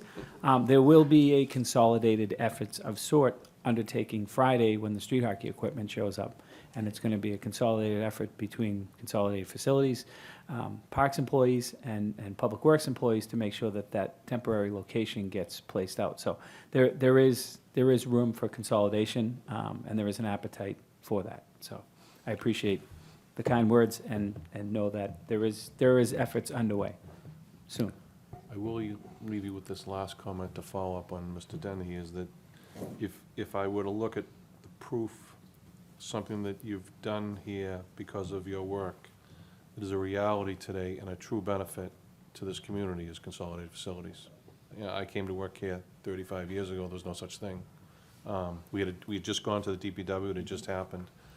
But Consolidated Facilities is as integral as DPW, all of those today, for all of our buildings and all of our facilities. So it's not perfect, it has its humps, but it's definitely something that you created that lives and breathes today, which is a benefit to this community, especially in times when, you know, you need them right away and things happen. So I thank you all for that. Mr. Chair, can I add before we Sure. Make it sound like you were ready to break. No, I was Okay, just all gonna right. go, I was gonna go to like, go ahead. So I think that, the committee's been in existence for 8 years. Someone mentioned 2011 it was formed. I was on it way back when in those days. So 8 years is a long time for a committee to be in existence. And this committee has put forward some big ideas, like the role of the town administrator, the CFO, the role of the treasurer, the 3 to 5-person 5 board. expansion of this board, some other things along the way. I think we should focus for this year on the most important things, which I still think are 1 through 3, although perhaps number 6 is important. When I first looked at the list, I thought number 6, that might be something that the Human Resources Department, as well as some others, and perhaps the 7th, the police. I think there may be some other groups that could weigh in on some of these or pick up the baton on some of these. But speaking as one member of the board, my impression is that the first 3 are the ones that I would put the most emphasis on, and I think for number 3, we should at least have a conversation between the Rick, you, and perhaps Cheryl as the chair of the MPIC, and maybe if the consolidation comes forward, there's collaboration on number 2. But I'm not sure I would support extending the committee beyond this time, because I think the committee's done a lot. And we've traditionally, John Cronin can correct me if I'm wrong, I know we've had town government study committees in the past that have run for a number of years, and then they've disbanded, and then a lot of years go by, and maybe there's some more changes, and there's a sense that more change is needed, so a committee is put together again. But I think one of the suggestions was that with 5 members on this board, there's a lot more committees, there's a lot more work that 5 rather than 3 can do. And I think this board and others can probably pick up some of the work on some of these other smaller items and future items. But my sense is the Town Government Study Committee shouldn't become a permanent committee, and that we should have a sunset to it. And a lot of big ideas have already been put forward, and I think we're now, the lists that we're looking at now are not on the scale of some of the earlier items, so that's my personal opinion. This is the third town government study committee. Now, the first one was chaired by Malcolm Perkins. Before my time. Recommended a new town office building, and the town administrator's position. From executive secretary. Yes, it was called executive, same law, but it allows 2 different titles. So I agree with Katie Conlon that, and interestingly enough, the second Town Government Study Committee was chaired by Tom Norris for a long time, and they ran out of really good things to work on. And the moderator appointed Russell Simpson, who had been the chairman of the warrant committee. He was an outstanding lawyer. I think he was managing partner of the firm of Good and Proctor. So Russ Simpson figured out that they were casting around, with nothing to do. He wrote a bylaw which he got the committee to sponsor, to sunset the committee. It was sort of, I mean, I don't think Mr. Norris knew what was happening, but because he enjoyed being chairman. But, so yes, it may well be time to sunset this committee. I think Rick may agree with that. Well, it's certainly something we can evaluate over the summer. I mean, if we were to extend it, we'd put it on the next town meeting. But I think depending upon the workload here and the work plan, I think we can take a look at that. I think everyone would welcome hearing your input on this. I think so. I'm sure the town meeting floor would. The design review, it was intended in other towns, and it's become a common practice. You have an appointed design review committee. It's intended to make the work of the planning board Easier? easier. And if you listen to our planning board now, you know, they're talking about the size of the bricks and the color of the hardy boards and all these things, but this could all be sorted out to some extent for them.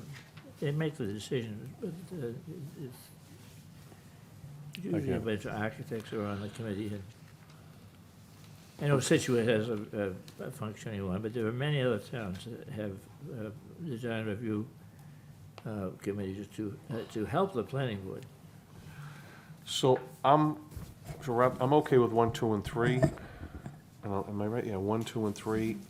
I'm also, if you feel that you want to take a peek at 4, I'm okay with that. I mean, I am personally, I get Mr. Walker's concern, I do get that. I don't think that's a hard one, I don't think that's such a hard one. It could probably be done pretty easily if you can get to it, but, do you want to make a motion on this? Do we want to make a motion and, or just recommend this? How do we want to, would you like us to vote on this, on what you do, or? Yeah, it's up to you. I mean, I think we've got. Before we Go vote, ahead. one last question, Rick, if you don't mind, just for curiosity's sake. The third from the bottom, review of various models for ex officio town meeting members. Could you just elaborate on that? Just kind of piqued my interest a little bit. Well, we've had over the years, a couple of people have come in and made suggestions about the fact, the question is whether there should be ex officio town meeting members. I mean, it's actually in the bylaws, if you see it. And in the bylaws are very specific as to who's named. But there's some question as to whether, there needs to be ex officio members. Isn't town council one? Am I right? Town council's one. Town council's one, Town correct, council's right? one. Tree warden is one. The tree warden is one? Yes. Branch Lane is a, wow. So you go through, there's about. Chair of the warrant committee. Yeah, there's about approximately, about 17 or 19. I mean, I think Bob Hiss could have been, but he gave up his seat as so he's ex officio. Bob Hiss is ex officio. So each of, and you folks are ex officio. Right, if you weren't a town meeting member. You're an ex, Right. and that means you have the right to vote Correct. on all articles? Yes. Correct. Okay. State representative, state senator. They're ex officio. Yes. And so when you look at the bylaws. Just made you'll Mr. see that- Driscoll smile. Yeah. There's approximately, as I last recall, about 19, depending Okay. upon whether the circumstance, people's circumstance. Can you ever think of a case when an ex officio had to vote? Yes. They vote regularly. Yeah. You can't tell what they. You know who's Chair of the voting. warrant committee is one. If the chair of the warrant committee is not a town meeting member elected, they're ex officio. They counted the night of that count. Am I correct? Yes, they were. They counted, yes, they counted in the quorum. That's right. Okay.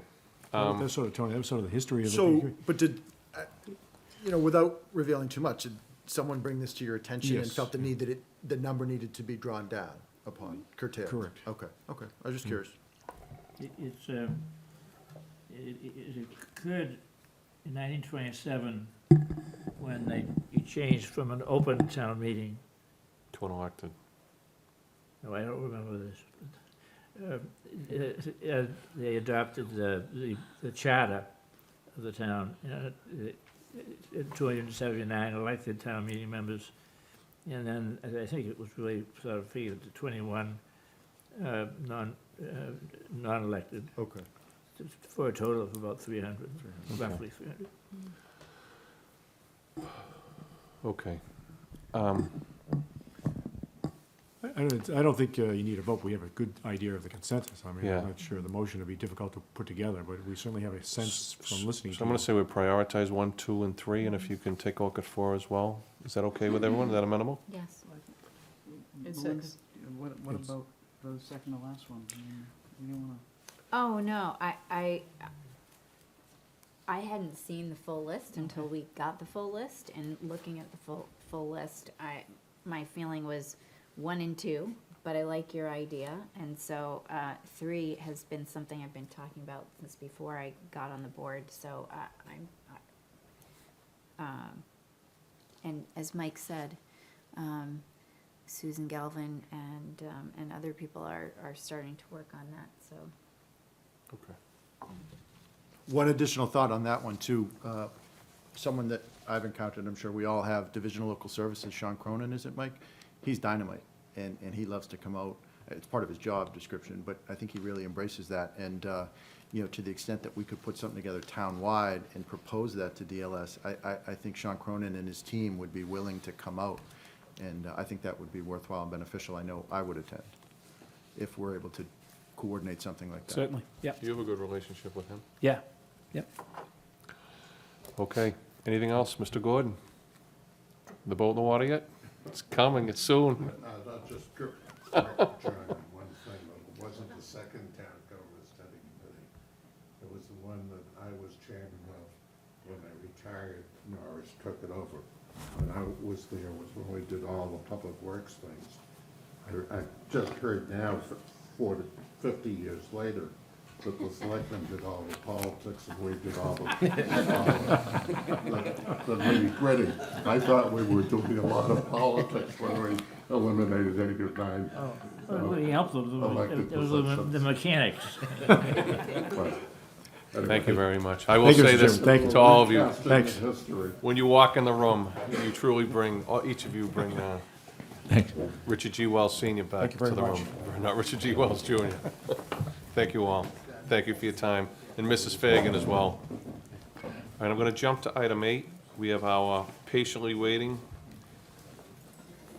representative from the General Court, Representative Bill Driscoll, is here to talk about a ongoing project at Randolph and Chickatawba.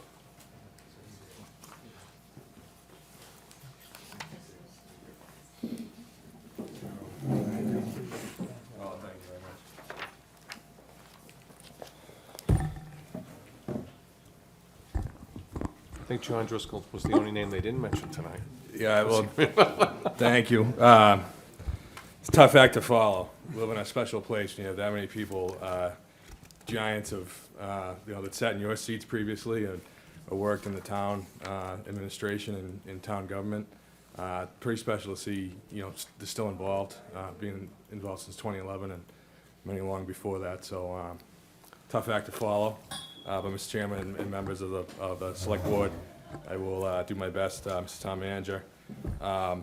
Wanted to come in today and just provide an update on Chickatawba and 28, the intersection Randolph Ave and Chickatawba Road. Something that was studied. There was a traffic audit done that was released in November 2016. And so something that I've been working on since I took office in January 2017, liaising with primarily MassDOT and working with the town manager and his staff to meet with them on occasion, and also really to help push the process along. And so MassDOT's now at a point where they're close to coming to us with a 25% design and to hold a public meeting. There's, obviously, with any project, varying impacts in terms of right-of-way. That intersection in particular is the one that's headed toward Randolph and situated in the Blue Hills, essentially. So you have DCR land, you have private property that any type of project, any type of widening, changes in the sidewalks, it's going to start to affect DCR, state-owned land, or potentially the private property in the area. So talking with MassDOT, they've come up with 4 different concepts. And the range in terms of price is sizable. You have one that's roughly $800,000 at the lower end and up close to $2.9 million at the higher end. And the big change, the big differences there are, again, the right-of-way impacts. How much land we would need to do an Article 97 or some type of easement situation with DCR and MassDOT, and then potentially also private land impacts. So the project manager, John Gendel, open this the wrong way, and Donnie Daly at MassDOT have been pretty easy to work with, although just the process. So what we're engaged in, what Milton is engaged in with MassDOT is a highway safety and improvement project, HSIP as it's referred to. And as they started to look at that traffic audit that was done, it kind of confirmed what everybody's anecdotal sense was, that it's bad. It's been bad for a while. So the data that was used in the 2016 report was between 2012 and 2014. And they counted, upwards of 25 major crashes. 1 was fatal. And we're talking, predominantly angle type of incidents, left-hand turns in 3 different directions. And so, again, looking at the concepts that they are preparing to bring to the town, it involves adding turning lanes potentially, which would involve widening roads, ceasing turns in certain directions potentially, and all the way toward looking at should we do a roundabout in that space? So the roundabout would be the higher price tag, close to 2.9 million. The lower price tag in that 4 option range would be, you know, it would look similar to what's there today, but have updated lighting, have a little bit of widening for turning lanes, that type of thing. And so before they go any further, they want to make sure that, you know, we know conceptually where they're headed, and so that we can present to the public and, you know, take feedback from the public on that 25% design phase. So the roundabout would remove the set of lights? It would. It would. It would change, so the theory being that, and I, you know, backed up by different studies, generally saying that the traffic flow north and south on 28 would improve with that. But obviously, you have quite a change. Right. Quite a change in terms of our daily use, our daily experience in that intersection. And so that's something, again, that needs to be brought to the public's attention in terms of, is this how far we want to go? Because again, the price tag, what they've wrestled with and why, you know, what they've said to me, you know, pressing them every so many weeks on how to move this project forward, get to 25% and so forth, and get it out to bid, is that once MassDOT and once Howard Stein Hudson is involved in the project design as the consultant, saw where this was headed because of the safety and the potential costs, they want to make sure that everyone is comfortable. Because it's a highway safety improvement project, the HSIP, there is an 80-20, so 80% federal funding, 20% state funding. That again, you look at that range of 800 to 2.9, you know, if MassDOT were to spend the 2.9, they're potentially taking projects off the back end somewhere else. Right. So we're at the top of the list in terms of we're a top 5 worst intersection at this point. And that's, you know, why we got this project into the HSIP after the audit, and but also to explain why it's taken so long to date, because they got to the point where a roundabout was Right. entered the equation. So they wanted to make sure that the cost and the safety were aligning up with the whole project. Well, I knew when I saw the spread between 3/4 of Main and 3 Main, I'm like, that's like a little bit and major. There's a big difference. Just, I was glad to see that they're starting to have conversation with our DPW and engineers here on the town level already in a proactive side. I was happy to see that as well. So, any questions? Anyone? I have, a few anyway, but starting with the roundabout build. So Yeah. when you're in these meetings and these presentations, and these are experts, and if it was offered up as a potential solution, there's a very, very valid reason, and I'm admittedly not an expert in any of this, but my immediate thought would be that a roundabout may not be quite the cure-all that everyone thinks. But in these presentations, have you found that it really is perhaps one of the better of the 4 solutions?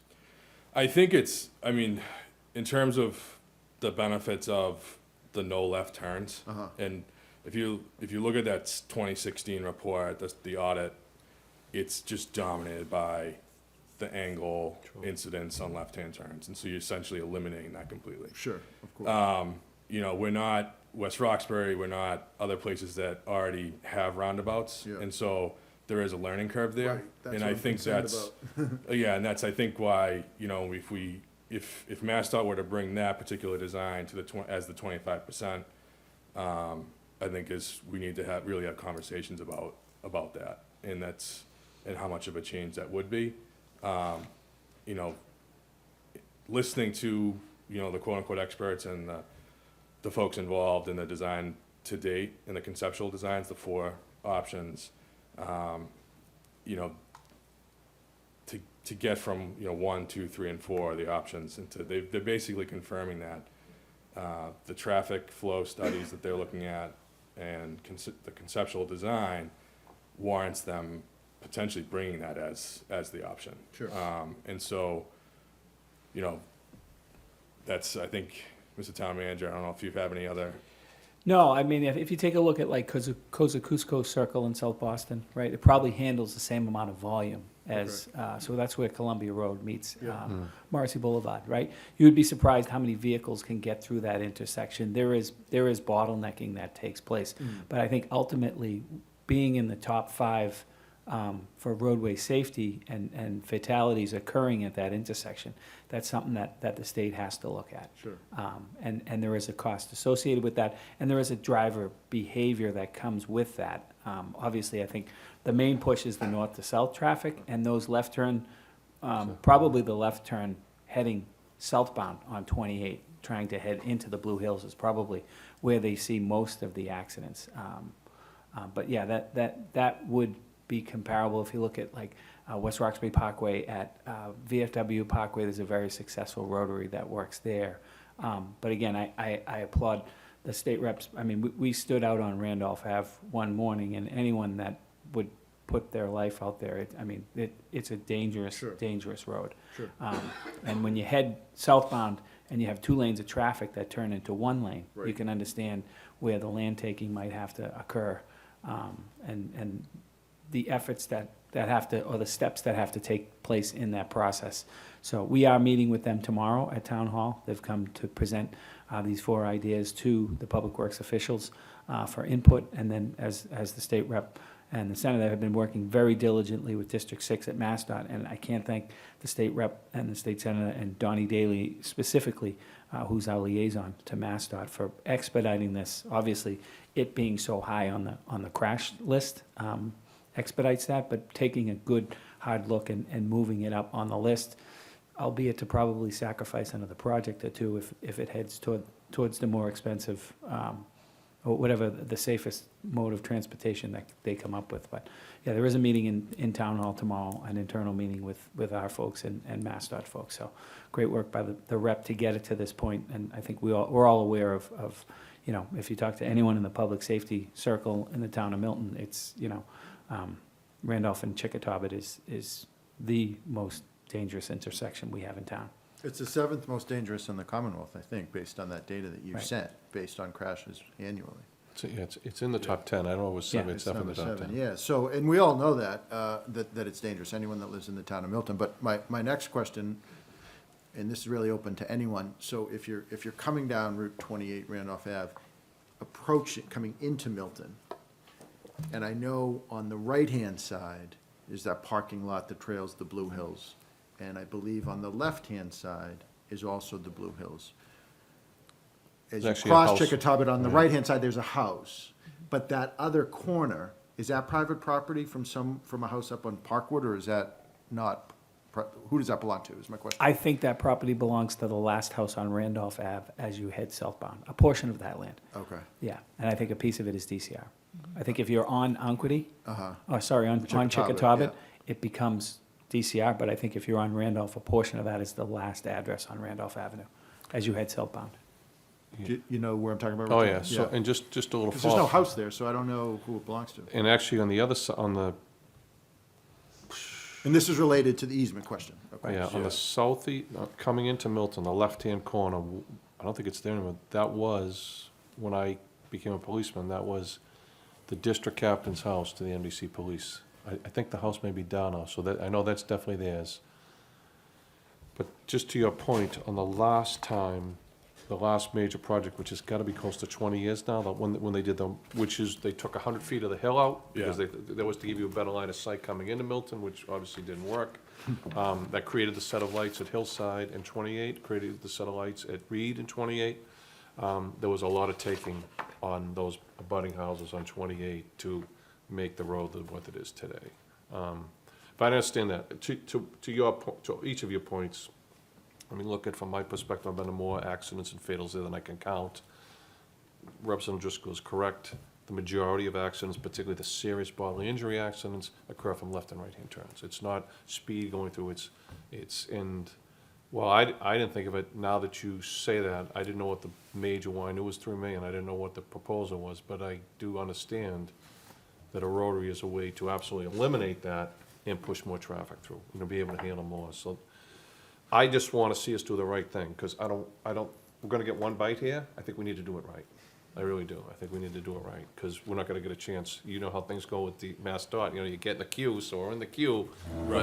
Let's do And it that's, right. and that's kind of the, you know, so I think it's fantastic that, the project manager from MassDOT's coming over to meet with the town, because, yeah, we're at a point where decisions of consequence need to start to be made, so that we stay at the top of that list in terms of moving the project forward, so that in the next couple of months, there can be a 25% design meeting, so that this can go out to bid, you know, best case scenario in the fall or winter, and then so that work can start this time next year. That's like best case scenario.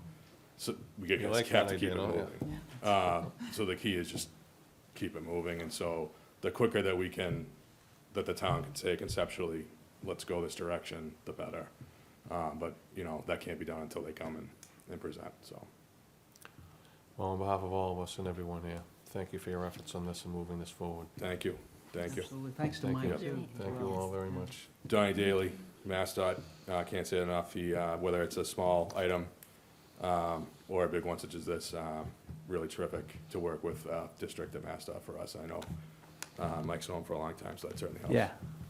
Donnie's a great guy, but the rep has been out there on the I know, street I know, I with cars know. coming 50, 60 miles per hour. It's, you know, for those that live up there, I mean, we're preaching to the choir, but the fact that our electeds have gotten it to the forefront is credit to them. And to keep it in the pipeline and make sure that 25% design, we get the public comment period. To your point, Selectman Farrington, there is a piece of Briarbrook Street. There's an address on Briarbrook that abuts the back end of that. Yeah, so there's a sliver there that probably is a part of the discussion tomorrow. Rep Driscoll, before you go, and no one's gonna hold you to this, but Sure. in terms of the timeline, and you mentioned if it were to begin best case Yeah. in spring of 2020, when would it be completed, roughly? Are you able to, shed some light on that? Again, we're not holding Yeah. you to it, but just, if it were to begin, say, March, April 2020, what are we thinking, like a year and a half? I'm not sure on a roundabout, I don't know how much constructions, we can certainly ask the project manager and get Okay, an maybe answer. that's a question for tomorrow. Yeah. Yeah, okay, Because that's more significant. right, than- because that's a follow-up question that will be asked, certainly, Right, so we. exactly. And then, yeah, so like the ad date right now is 12/9/19 for the project tentatively, just to give you a sense of like, we could move if we can come to a consensus around the Sure, process, yeah. I know the gears of government grind slowly, so, you know. Yeah, we don't want to pass up the opportunity to really solve this problem, to Chairman's point. We got one shot. That's to right, do you this got one shot. I mean, if it's $3 million, I'm okay with it. Let's just do it right. Great. Awesome.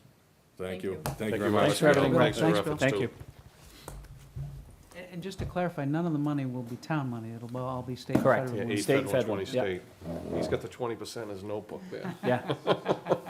Thank you. Thank you, Rep. Thank you. Thank you. So I noticed we have our chair of the warrant committee, George Ashley, here. You were here on, are you and Amy here on the same, no, two different.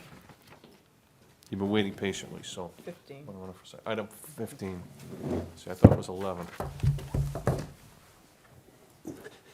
Thank you very much and welcome. Good evening, everybody. Thank you for having me. Tikanis. Tikanis, kala. So I think Chairman Wells wants us to proceed while he absent himself just for a Okay. moment. So if George, if you wanna go ahead. I think this is item 15? Yes, this is the approval of the annual town meeting. Select Board Member Conlon had suggested we revisit some of the older traditions where the warrant committee chairperson would come in and speak to the work that's been done to get the annual town meeting warrant ready. It's been an arduous task. I see the chairman nodding his head and smiling because we're almost at the finish line here with this. We are, which is a very good thing for everybody concerned. First, I thank you all for the support that you have given in so many ways to the warrant committee and to the efforts that you make things happen in the town. It's obviously very important, and we're happy to do our bit. The warrant this time around for the annual town meeting was slightly complicated because of the special town meeting that we had in February that landed smack in the middle of budget season, but we were able to soldier on, and we got the work done after all. What really kind of came out of left field was the large increase in the employee health insurance premium. It was up by 16%, on the heels of being up by 12% last year. This really complicated a bit the review of the budget, because we had begun the budget review back in December, when we had the first submissions come through from the town departments, which the town administrator very kindly asked everybody to expedite. So the reviews that we had were kind of complicated, because after we saw that increase, we discovered there was right around a $3 million deficit that we would have to fund. In the middle of the special town meeting, we said, oh boy, we have to go back to the drawing board on this one. So to everybody's credit in the town, we made some very difficult decisions. I mean, very difficult decisions. In fact, in this room, Mr. Dennehy went back to the town departments and said, look, this is where we are. The schools have to give a little bit. Everybody else has to give a little bit. Nobody was happy with this. But when you have a contractual obligation, as you all appreciate, we absolutely have to honor that, and that's fine. But money doesn't grow on trees, of course. And given that this particular group knows better than almost anybody else in town the limitations of the revenue side and the difficulty in controlling the costs, no matter how good we are with it, we have a structural issue. So constructing the warrant this year for the annual town meeting was more of a challenge than we thought it would be, because we had to go back to the town departments and say, look, you're going to have to review your priorities, and we're going to have to do without some things. Now, unfortunately, on the heels of the override, we knew the override was not going to last forever. We knew that that was not the panacea that it might have otherwise been in other places, and we know that other towns in the Commonwealth have these same problems. However, in our case, when we are used to providing the residents of Milton with a very high level of service, when you go back and say, look, we might have to do this, we might have to do that, we might have to do this, and we're definitely going to have to do this, it's a bitter pill to swallow. So anyway, we took our wormwood, and we told the school department that unfortunately we have to cut back by this much. So Dr. Mary Gormley and Glenn Pavlicek, Dr. Pavlicek were terrific about identifying issues, very unhappily, very unwillingly, but necessarily had to do it. Chief Grant was great, Chief King was great, DPW Director Berkeley, everybody pitched in to make the budget balance. What we, on our end, were able to do is to review to make sure that we were still being able to provide the services that we all see as important to the residents of the town. I think what we will by necessity have to do is look at the renegotiations or urge renegotiations of certain contractual obligations to be pragmatic in what we can offer. I mean, there's not more ways we can cut the pie around. I guess that's the easy way of saying it. But the difficulty is, as we all face in the private sector, you know, we do more with less, we get less for more. I mean, it's unfortunate, but that, you know, it'd be nice, as I said in the meeting, that if we could get cows to express craft beer too. It doesn't happen. But we have the necessity of looking at things in a very clear light, and dollars are limited. So two things come out of this. My letter to the town, which I think a few of you have reviewed, really looks at the structural issues and says we as a town have to look at being aggressive in our approach to revenues. And that looks, I know the Payment in lieu of Taxes Committee has been active. I think it's time to accelerate. I will come up at the town meeting. My presentation is actually going to focus on certain of our wonderful not-for-profit institutions here in town, which have had great benefit from the town by doing things like removing private homes from the tax rolls. There's one institution that has 70 homes that have been removed from the tax rolls. I did not think it was that high. There's another wonderful institution in town which has acquired almost 30 that are contiguous to their property that are off the tax rolls. And these institutions are still large consumers of town services. The City of Boston has a payment in lieu of tax program. We've talked about this. We have similar policy, but I think the time is coming to really ask our neighbors in town to do a little more than they've been doing, because we can't squeeze money from rocks. And we're getting to that point. I mean, I don't want to make the analogy that at some point we're going to start to count lunch change to make ends meet, but it's either that or go for another override, and I think we'd all have our tires slashed and our houses spray painted if we came up with that any faster on the heels of what we did. So this is a case where your warrant committee, which, by the way, is an extraordinary group. We had a great one last year. This one is this is a prize winner. They have pitched in, they come to meetings, they smile, they still say hello to me when they see me out on the street. So this is a group that works together very well. They look very carefully. They have done a terrific job on the subcommittees of parsing through the budgets of the individual departments, and again, asking some very good questions and coming up with some solutions too, which is another thing that is, I think, very valuable in the concept of volunteer participation in government. So my sense is that there will be discussion at the town meeting. There's always discussion, but there's going to be discussion about some of the cuts that have to be made. They're going to be unpopular, but we do not see alternatives at this point for them. And it's one of these things that, Christmas doesn't come every day of the year, and this is one of those days. So from that perspective, I'm and with that as an introduction, I'm more than happy to answer questions you might have. George, the good news was there were no planning board articles this time, right? So Well, that's yeah. We're always delighted when the planning board comes to us, and even better when they are able to explain some of the more arcane requirements that they have to meet. So yeah, that was a nice thing, because I think if we had a couple of those as we've had in past warrants on top of the budget issues, I think I would have had my house spray painted. With 2/3 votes With for approval. Yes. Well, we follow the bylaws. That's the job. Thank you for that summary of the budget. I think over the next few weeks, obviously, we want to continue looking, our finance committee and the school subcommittee, the finance subcommittee, in the warrant committee, we want to keep looking not only at house numbers, but also just whether we can come up with any creative ways and exploring, because some of the cuts are especially the school activity fee, that's generated a lot of very discussion. hard. Even last night at the candidate forum, that came up as an important question. I had a couple of the What I think times. might be, and our town administrator might have some light on this, that there is, as you know, some money that's still coming, we're expecting from the state. If it comes in, if it's a pretty number, then many of these things will be able to be back closer to normal than they. Well, we hope. I mean, if we get that, that'd be really great.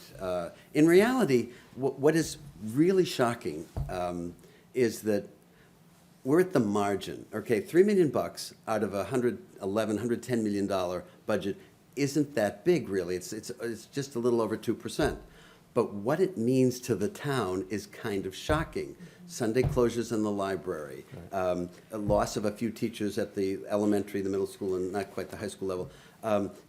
Overtime that has to come out of the police budget. I mean, these are things that we all take for granted, and that $3 million makes that big a difference in the budget was eye-opening to me. And I'm used to looking at balance sheets and income statements for 35 years as a Wall Street analyst. So none of this comes as a real, oh, this is horrible, this is terrible, but this is reality. But at the margin, this is what we pay for. This is what our taxes go for, and this is what the taxpayers expect. And to have to cut back on some of these services, which are really nice things to have in town, and basic too, services, activities at the high school, my God. We all want our kids to have as much as they possibly can in benefiting from these beautiful schools that are built. And on top of it, looking at the needs for the new firehouses and the school building committee requests that we have looking forward. There are more questions that we're going to have to face in the next few years. So I think we're looking at a period where we're going to have to be very pragmatic, and the discussions are going to be very heated. And this is democracy, I guess, and that's it.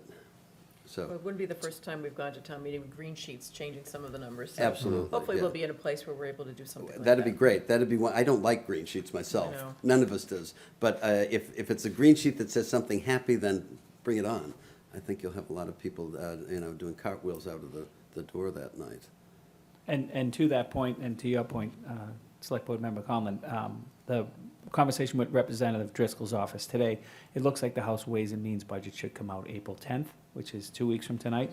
So we should be able to refine some of those numbers, hopefully with good news, and get some of those reductions scratched off the list. And That would be very nice. reduce the reductions, if you Oh, will. yeah, I think you'll have a lot of people very relieved on the warrant committee, because Yeah. this is, again, it was very, very unpleasant for all of us to sit through the presentations and say, oh, we've got to take this away. Oh, it was not, I mean, I don't have to tell you, it's like, I don't want to say like taking the bone away from the dog.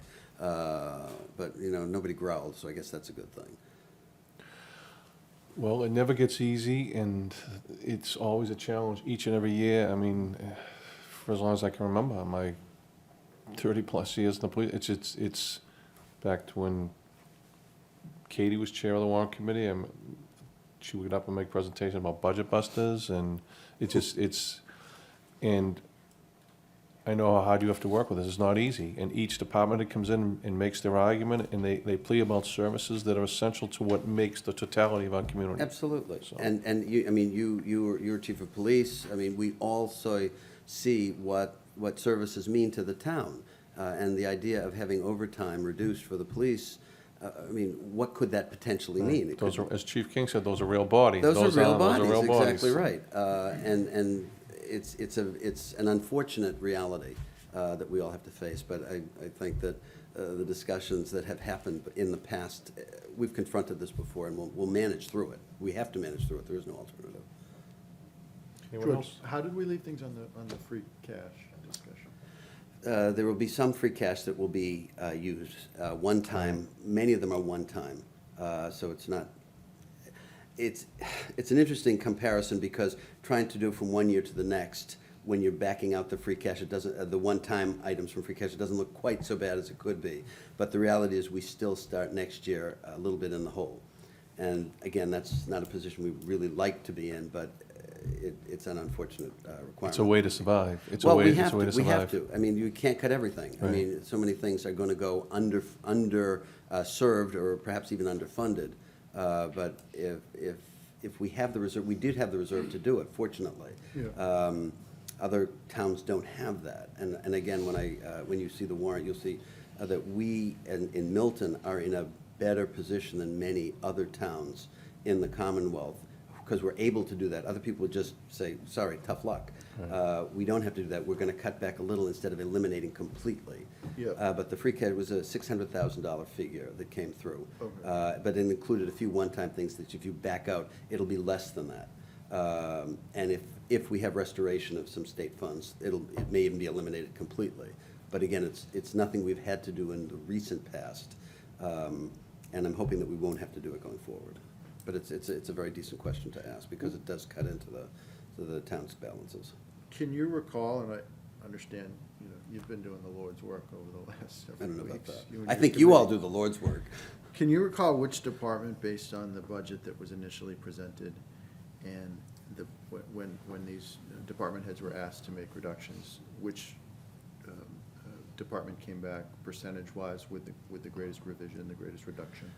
I'm pretty sure it's the schools Yes, that came back. because it's the the largest. It's the largest It's the department. largest component of the budget, but Right. they had to give Percentage-wise back. it was? Yes, Yeah, okay. yes, unfortunately. Several of the town departments actually came in level funded from last year, which was terrific, because I think it tells you two things. They understand the dynamics of how the town works, and they weren't asking for the moon. So those which came in level funded, several of them actually are getting less than they got last year, because everybody had to take a little bit of a haircut. That's the only fair thing, but clearly it was the schools that had to give up the most. They were the largest component of the budget. And they also, I believe, if memory serves me properly, had the largest percentage increase. I can't tell you It's true. exactly what it was, but That's correct. That's correct. I'm sorry, I would have brought the numbers if I had a little bit. Can I just add one thing? We had a very productive meeting on Tuesday. I need to thank Jen McCullough to my right, Amy Dexter, who's in the building to talk about a different thing tonight, Chair Asher, and Lynn Hoy, your Warrants Committee Clerk. Basically, where we're at now is there's 39 articles in the annual town meeting. 5 of them are non-budget articles. And we were basically just going through the document grammatically Word for before we word. sent the draft to the printer on this coming Friday. Yeah, So. yeah. Jen and Lynn Hoy particularly get to go to heaven with their clothes on after Oh, doing yeah. this. This is not an easy thing. And the other thing that proves to me, I couldn't do it, so Well, I I'm telling hear you, I just. You know, no matter how often you write things, and I think we've all, as attorneys, those of you who are attorneys, you have to write things all the time. You just can't proof your own stuff. It's as simple as that. You can look at the same article, you can look at the same terms, you can look, whatever, and you just don't see it, what you're seeing. It's really kind of shocking. I've learned that so many times in my life, I can't even count. Yeah, It's just. but Jen and Lynn particularly, and of course, the town council, John Flynn and Kevin Freitag were terrific too, because they make light a lot of the technical questions that we often have. Can we do this? Yes, you can do this. Is this phrased the right way? No, let's do it this way. I mean, it's an iterative process.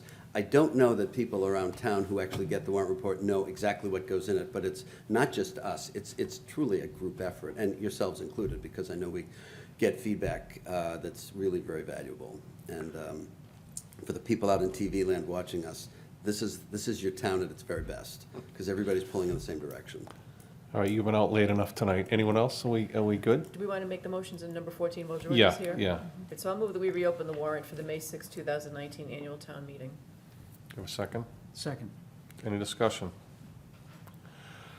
Okay, so with it being open, we have 3 motions here, so you want to do that? You want to do them? We need to vote them individually. Yeah, you want to, okay, you want to make the first one, Katie? You make the first one? I did, and Mike seconded it. Okay. So you reopened it for, We need to okay. vote on that. Vote to reopen. Yeah, vote to reopen. Okay, all those in favor? Aye. And I'll move that we withdraw the Kiddo Library branch article. Do we have a second?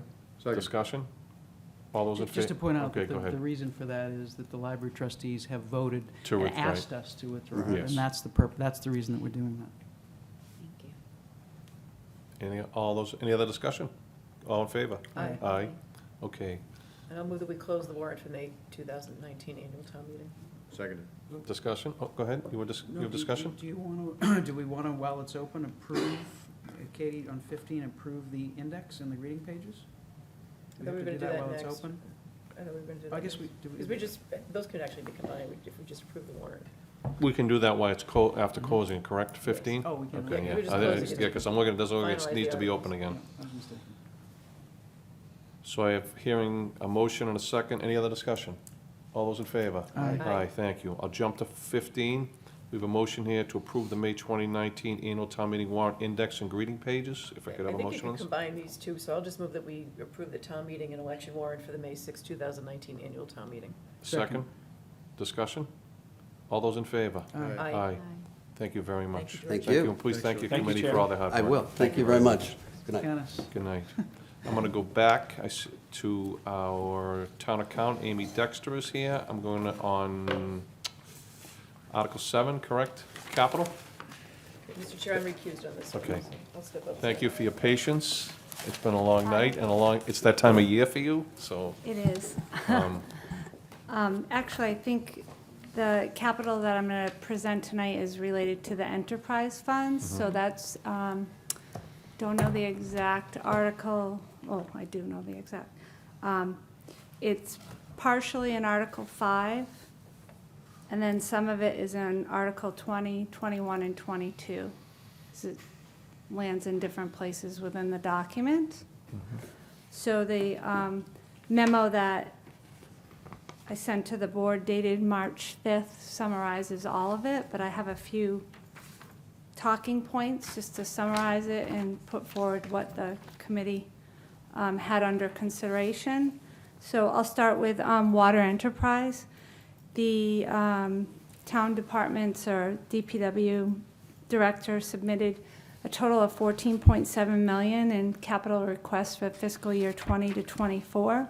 Of that 14.7, 3.1 million related to requests for FY20, of which the capital committee is recommending $1,071,700. 175 of that is for a water dig truck with compressor. What this will do is allows the water crew to modernize their operations, and similar to other communities. There's a $300,000 related to the ongoing meter replacement project, of which $207,631 is recommended for bonding. The remaining balance of $92,369 is recommended to be transferred from the Water Enterprise Fund bond premium related to the August 2018 bond issue. And then the last item on water is $596,700 related to water system rehab. This is borrowed through an MWRA 0% interest program. Historically, that figures roughly $500,000 even a year, but there's some catch-up that the MWRA is giving to the town and other communities, so that our portion for FY20 is slightly higher than in the past, and that's where that uneven $596,000 number comes from.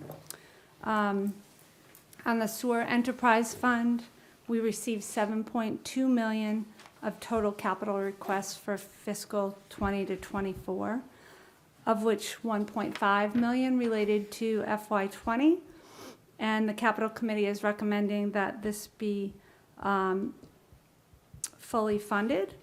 Of this 1.5, $300,000 is for a sewer pump station replacement. Additional $300,000 related to the meter replacements. Meters cover both water and sewer, but because they're two different enterprise funds, we have to break it up 50-50. Of that meter amount, $205,856 is recommended for bonding. And the balance of $94,144, again, is recommended to be transferred from the Sewer Enterprise Fund bond premium related to the August 2018 bond issue. And then the last item is on that sewer enterprise is $914,000 in sewer system rehab.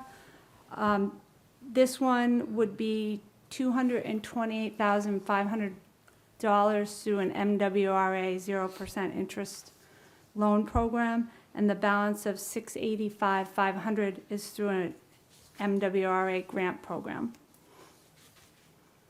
On the Stormwater Enterprise Fund, we received $6.7 million in capital requests for FY20 to 24, of which $310,000 related to FY20. The Capital Committee is recommending the full $310,000 be funded, of which $220,049 recommended for bonding and $89,951 from the Stormwater Enterprise Fund bond premium related to the August 2018 issue.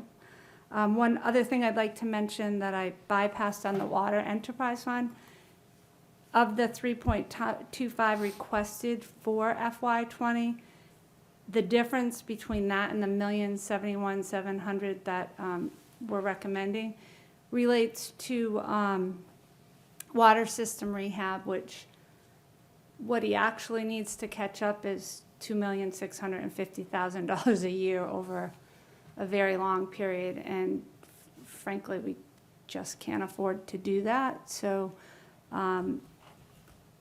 that's been ongoing, that request has been at that level and hasn't been fully funded.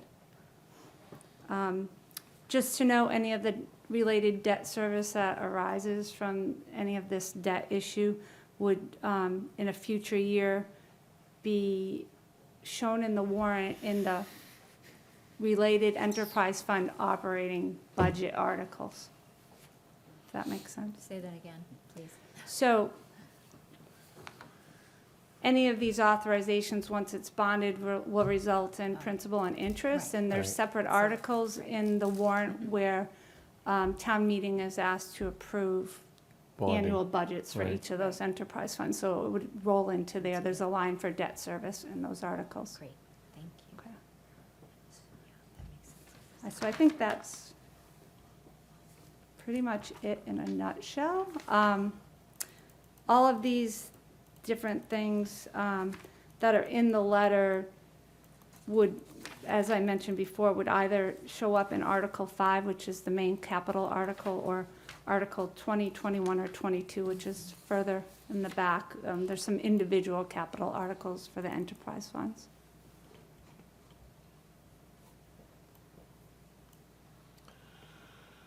Any questions? I get it, because I sat through all of it. Sometimes I don't think people at home understand how complex it is to run a water and sewer system through your community, and one benefit is that we are fortunate to be part of the MWRA. People may not understand it, but every time, water quality is such an important thing that takes place here every day.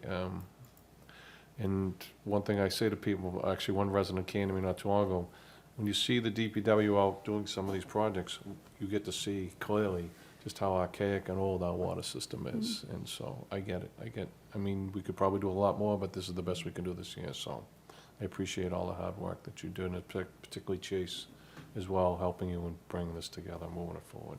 Yeah, and if I could just thank the other members of the Capital Improvement Planning Committee, we They're just meet okay. at an very early Yeah, you do. hour. You plan early morning meetings. Well, pretty much everyone on that committee is on another board or committee, so it's pretty much impossible to meet at night because they all have commitments to the other boards or committees on different nights. So to get a quorum, we usually meet at 7:15 in the morning and try to wrap up by 8:30 so people can get to their real jobs, so.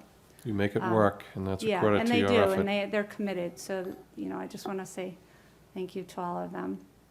They do a great job. It's especially to me, coming from a department head background, it's very worthwhile being in the room with everyone there. So I appreciate all their efforts and yours. Thank you. Okay, so do we need to? We have a motion. Yeah, we need to approve this. So can let me get back to this. This is Article 7.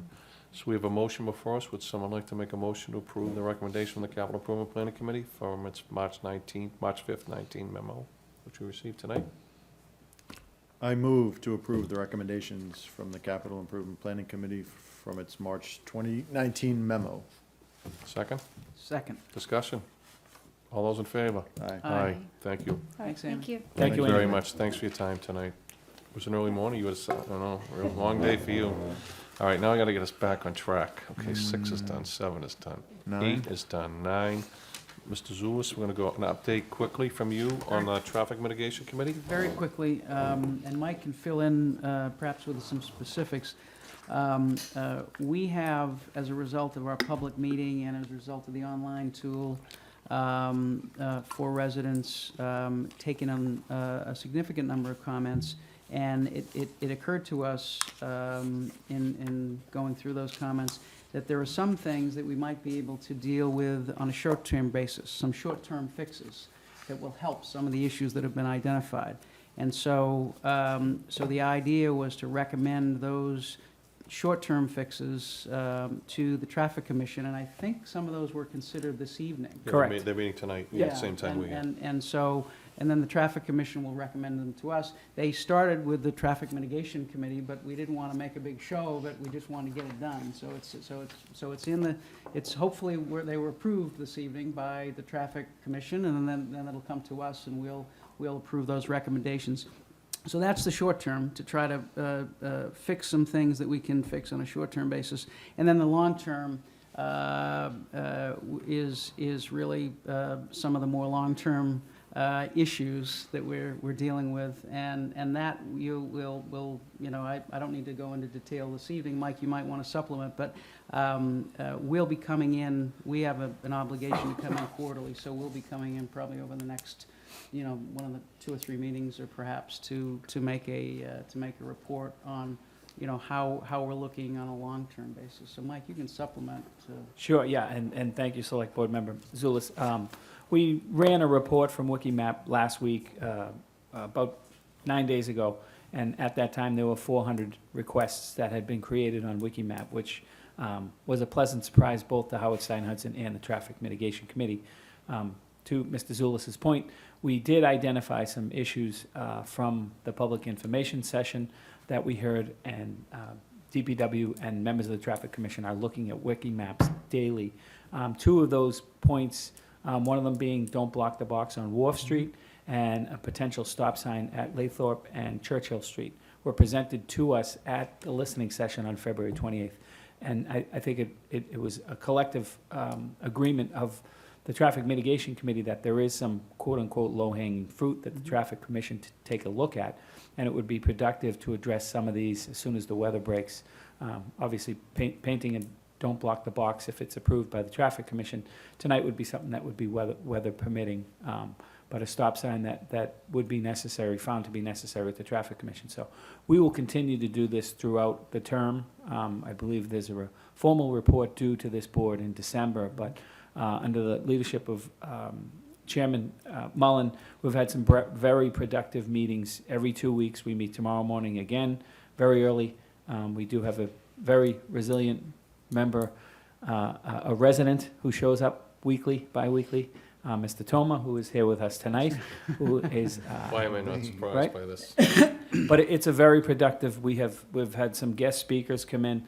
We brought in City of Boston Chief of Streets, Chris Osgood, last week to talk about Vision Zero and some things that they're doing in Boston, albeit cost prohibitive in some cases, but we were there to listen and try to learn from some of the best practices around the community. But very encouraging the amount of engagement that's going on, both through the WikiMap and the very well-attended public information session on the 28th. So we will get that report from the Traffic Commission tomorrow. Hopefully they approved the items that have come from this collective process so far, and we'll continue to do that throughout as we report back to this board. And just to highlight broadly some of the data that we've mined thus far, it's a bit of a surprise to me that the large majority of the comments and the requests have to do with safety and not congestion. You know, at one point it was upwards of 65% of the comments dealt with safety and not congestion. So, you know, people aren't as concerned about rushing to get to where they need to be as they are about doing it in a safe way. So that's something I think we're going to be really focused on. Right, and I would continue to advocate for the residency to take a look at the WikiMap link. Also look at the traffic mitigation link that's on the town's website. There's a lot of useful information. I don't want to repeat myself, but all the speed radar monitors that are throughout town are collecting data. Tom McCarthy from DPW just uploaded today all the information from the 9 monitors that are out there. I asked the public to take a look at those links. There's corridor study reports. We've included the Randolph Chickatobit report that Rep. Driscoll talked about tonight. There's a lot of information on that website. But to back up Select Board Member Zulus, 2/3 of the information that we've collected so far is safety related. So just to follow up, do you think you'd be ready for quarterly on the 10th? We'll have to ask our chair, Mr. Mullen. So and see, if you ask in the morning, so if not the 10th, we'll go the 24th? 24th? Okay. All right? Yeah. That makes sense, yeah. Okay. Good. Any other comments? All right. Good? Thank you. All right. We're getting to that bewitching hours here. Item 10, which is discussion approval on the trash power rollout. Mr. Dennehy? You wanna Sure. touch base on this? Okay, let me get my notes here. So I've mentioned it before publicly, but I think I'm looking for a formal approval from this board. Spoke to town council about it. The long and short of it is we've begun to identify some of the antiquity and inconvenience involved with the pay-as-you-throw sticker program. For those of you that don't know, Milton is a pay-as-you-throw community. If you want to put trash on the street, solid waste, you need to pay for that, either in the form of an annual sticker, which is on sale at the treasurer's office, or with the weekly stickers. We've identified some inefficiencies, both from resident noncompliance and operator error, where some of the revenue is not being collected for whatever reason, i.e. stickers are not being placed on bags and solid waste is being disposed of. We did roll out 64-gallon recycling carts last year very effectively to try to promote recycling, which is more cost-effective and obviously better for the environment. What I'm asking this board to approve tonight is the ability to reach out to a state contracted vendor and purchase a trash barrel for each residence in town. So we're looking at approximately $350,000 worth of expenditures. We have identified $175,000 of that currently in the form of a Mass DEP grant that we received for the recycle carts. Great work by Hillary Waite and Chase Berkeley from our DPW department. This barrel will be an opt-out program. There's a lot of education that's involved in that. It basically will come with a trash bill. So if you purchase an annual sticker on July 1st of last year, it would have cost you $156. That barrel that you will opt into by not opting out of it will cost that same $156. There will be a senior discount associated with that. Roughly, I think the number comes to $94 for a senior discount, and you can opt out from the program. You can continue to purchase weekly $3 stickers, but there's more pros to cons in this. The recycling barrels are wheeled, containerized. You don't see as much spillage and debris coming out of the trucks when they handle it or while it's sitting on the curb to be handled. The trash barrels would be 35 gallons, which is much smaller, or nearly half the size of the recycling barrels that are on the street. They will also be wheeled and containerized, and it would be a little more streamlined in the way we collect trash nowadays. So I'm here for any questions from the board they might have, or obviously I'm seeking the approval to go forward with this.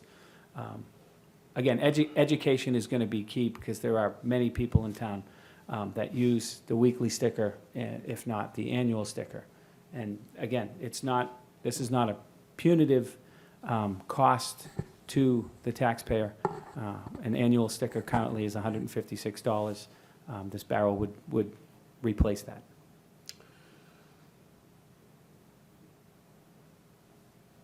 So my only question is, because I thought we were just gonna go to all the barrels, because that's what Braintree did. Braintree is 2 barrels. The green one is your trash, the blue one's your recycle. That's all you see in the whole street. Right. So this is optional. If you want the trash barrel, you can buy, then you wouldn't have to buy stickers anymore. Correct. Or you stay in the sticker program, which the potential of inconsistencies, I'm trying to use a benign word, still would exist. Or could it, like, right, they would exist.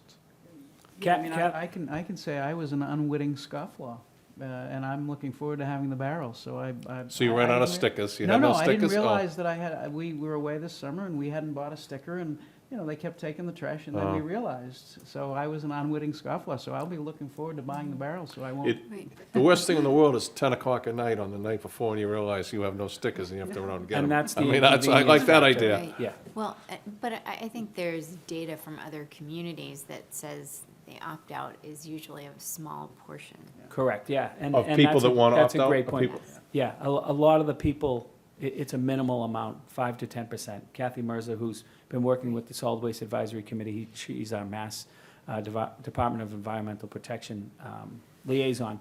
I believe Braintree, DPW Director Berkeley was speaking with their DPW Director, Jeff Coons, who said that four residents in Braintree opted out. I'm telling you, drive through on trash day in Braintree, it's like, it's so uniform. Yeah. Blue and green, blue and green, blue and green, on in front of every single house. Right, Newton is the same way. Yeah, yeah.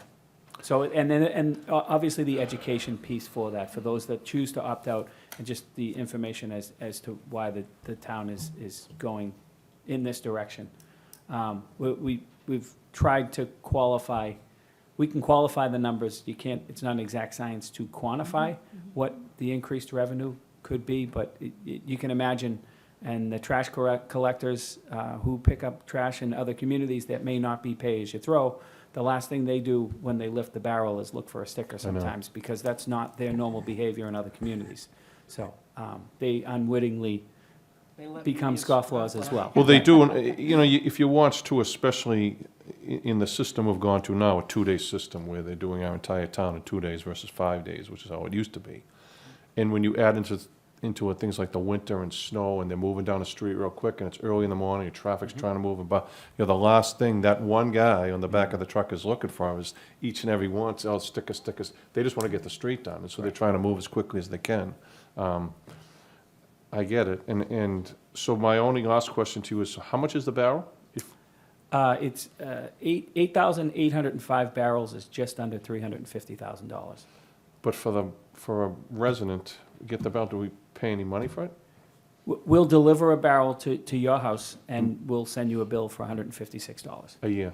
Yes. Same as an annual sticker. Mike, if the number of people opting out is so small, why even present the choice? Is it, like, what's the argument for the opt-out? I have neighbors on my Yeah, street that put trash out once a month. I get it, I get that, yeah. So Yeah. particularly like seniors, they may only put it out once a month, so they just do once, you know, I get that. Okay. So they're gonna be $3 a month versus we're putting it out, Mr. Scoffler over here is putting it out every night. They're getting your sorority for you right now at 40 Highland Street. But- Who's your attorney? But statistics have shown that very few people opt out. It's Right. the convenience factor is worth the extra couple of dollars a year to I some would people. think so, yeah. In terms of the appearance of it, like Richard mentioned, I think that's wonderful, yeah, the uniformity of it, it would just And it's improve. automated, right? The trucks can work The the trucks streets work, quicker. yeah, the trucks are set up for it. Yeah, It's- yeah, I've there's a seen setup that, for it, yeah, yeah, yeah. You need a motion to approve this? I do. I move that we approve a solid waste collection trash barrel program as presented by the town administrator. Seconded. Discussion? All those in favor? Aye. Aye. Thank you, Mike. Thank you very much. Okay, item 11, back to you, Mr. Zulus. Very briefly, we'd hoped to be done tonight, but we're not. There's been some delay with our consultant, I think it's fair to say. We have two agreements that we're trying to get approved with the Comcast. One is the fiber iNet service agreement, and we're close on that. We just sent a revised draft to Comcast with very few changes, so we expect that to be done. And we hope that our draft license, and it's interesting that the town prepares the draft of the license, but we hope that our draft license went to Comcast this evening.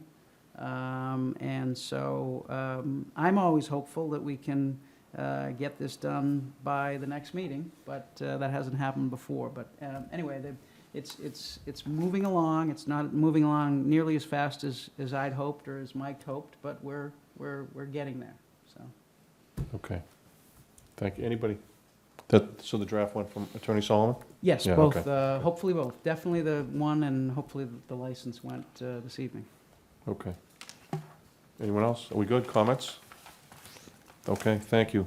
Item 12, conference and approval. Mr. Lynch, you want to join us on an extension? We have a motion before us to approve an extension on the terms of the MPEG agreement, and I think this is a follow-up to what you just Exactly. reported That's on, exactly right. where we're at. Pursuant to Section 2 of the agreement between the Town of Milton and MPEG Access dated October 20, 2008, is amended up to and including June 30th, 2019. That would be the motion, so. Do you want to? Yeah, actually, I'm just here for two things, but I'll be very, very brief. I want to thank the board for allowing me to come speak. I did present to you tonight our annual report. It's just here to present to you. It's for you to digest at your leisure. Given the hour, I can skip my PowerPoint presentation and give you a very brief overview. And You're then, the best. Since we will be in Motion approved for the next 5 years. Since we will be in again to finalize our contract, I can certainly answer any questions at that point. I just want to send an apology to the board. So this is our 2017 annual report. It's due out, and it was actually due out in November of 2018. I've just been taking away with all the work I've been doing with the FCC legislation that is trying to help save PEG. Right. Because I might not be here next year. So I do apologize for that. But this, our reportings with the state and the federal government went in on time. We're still in good standing with all the authorities. We're just, a few 4 months late on this to present it to the selectmen. Some things that I wanted to just highlight, again, that we're currently in good standing with all of our filings with the state. Our budget, just so the public knows, we are funded 4% of the gross annual revenues of cable providers in the town. Our budget for 2017, we actually came in under budget, which was very good. What we're doing is we're saving anything we can for our capital expenditures. Possibility of looking at expanding our footprint where we are, or going to a new facility, and also upgrading all of our studios that we have throughout town. So that is a lot of what's in the report. Also is our business plan for the next 10 years. I know that that should be something that the board will want to look at when they consider our renewal for the next 10 years. And certainly I wanted to let the board know that we are, open to any comments or suggestions the board may have of what they want to see from MPEG in the future.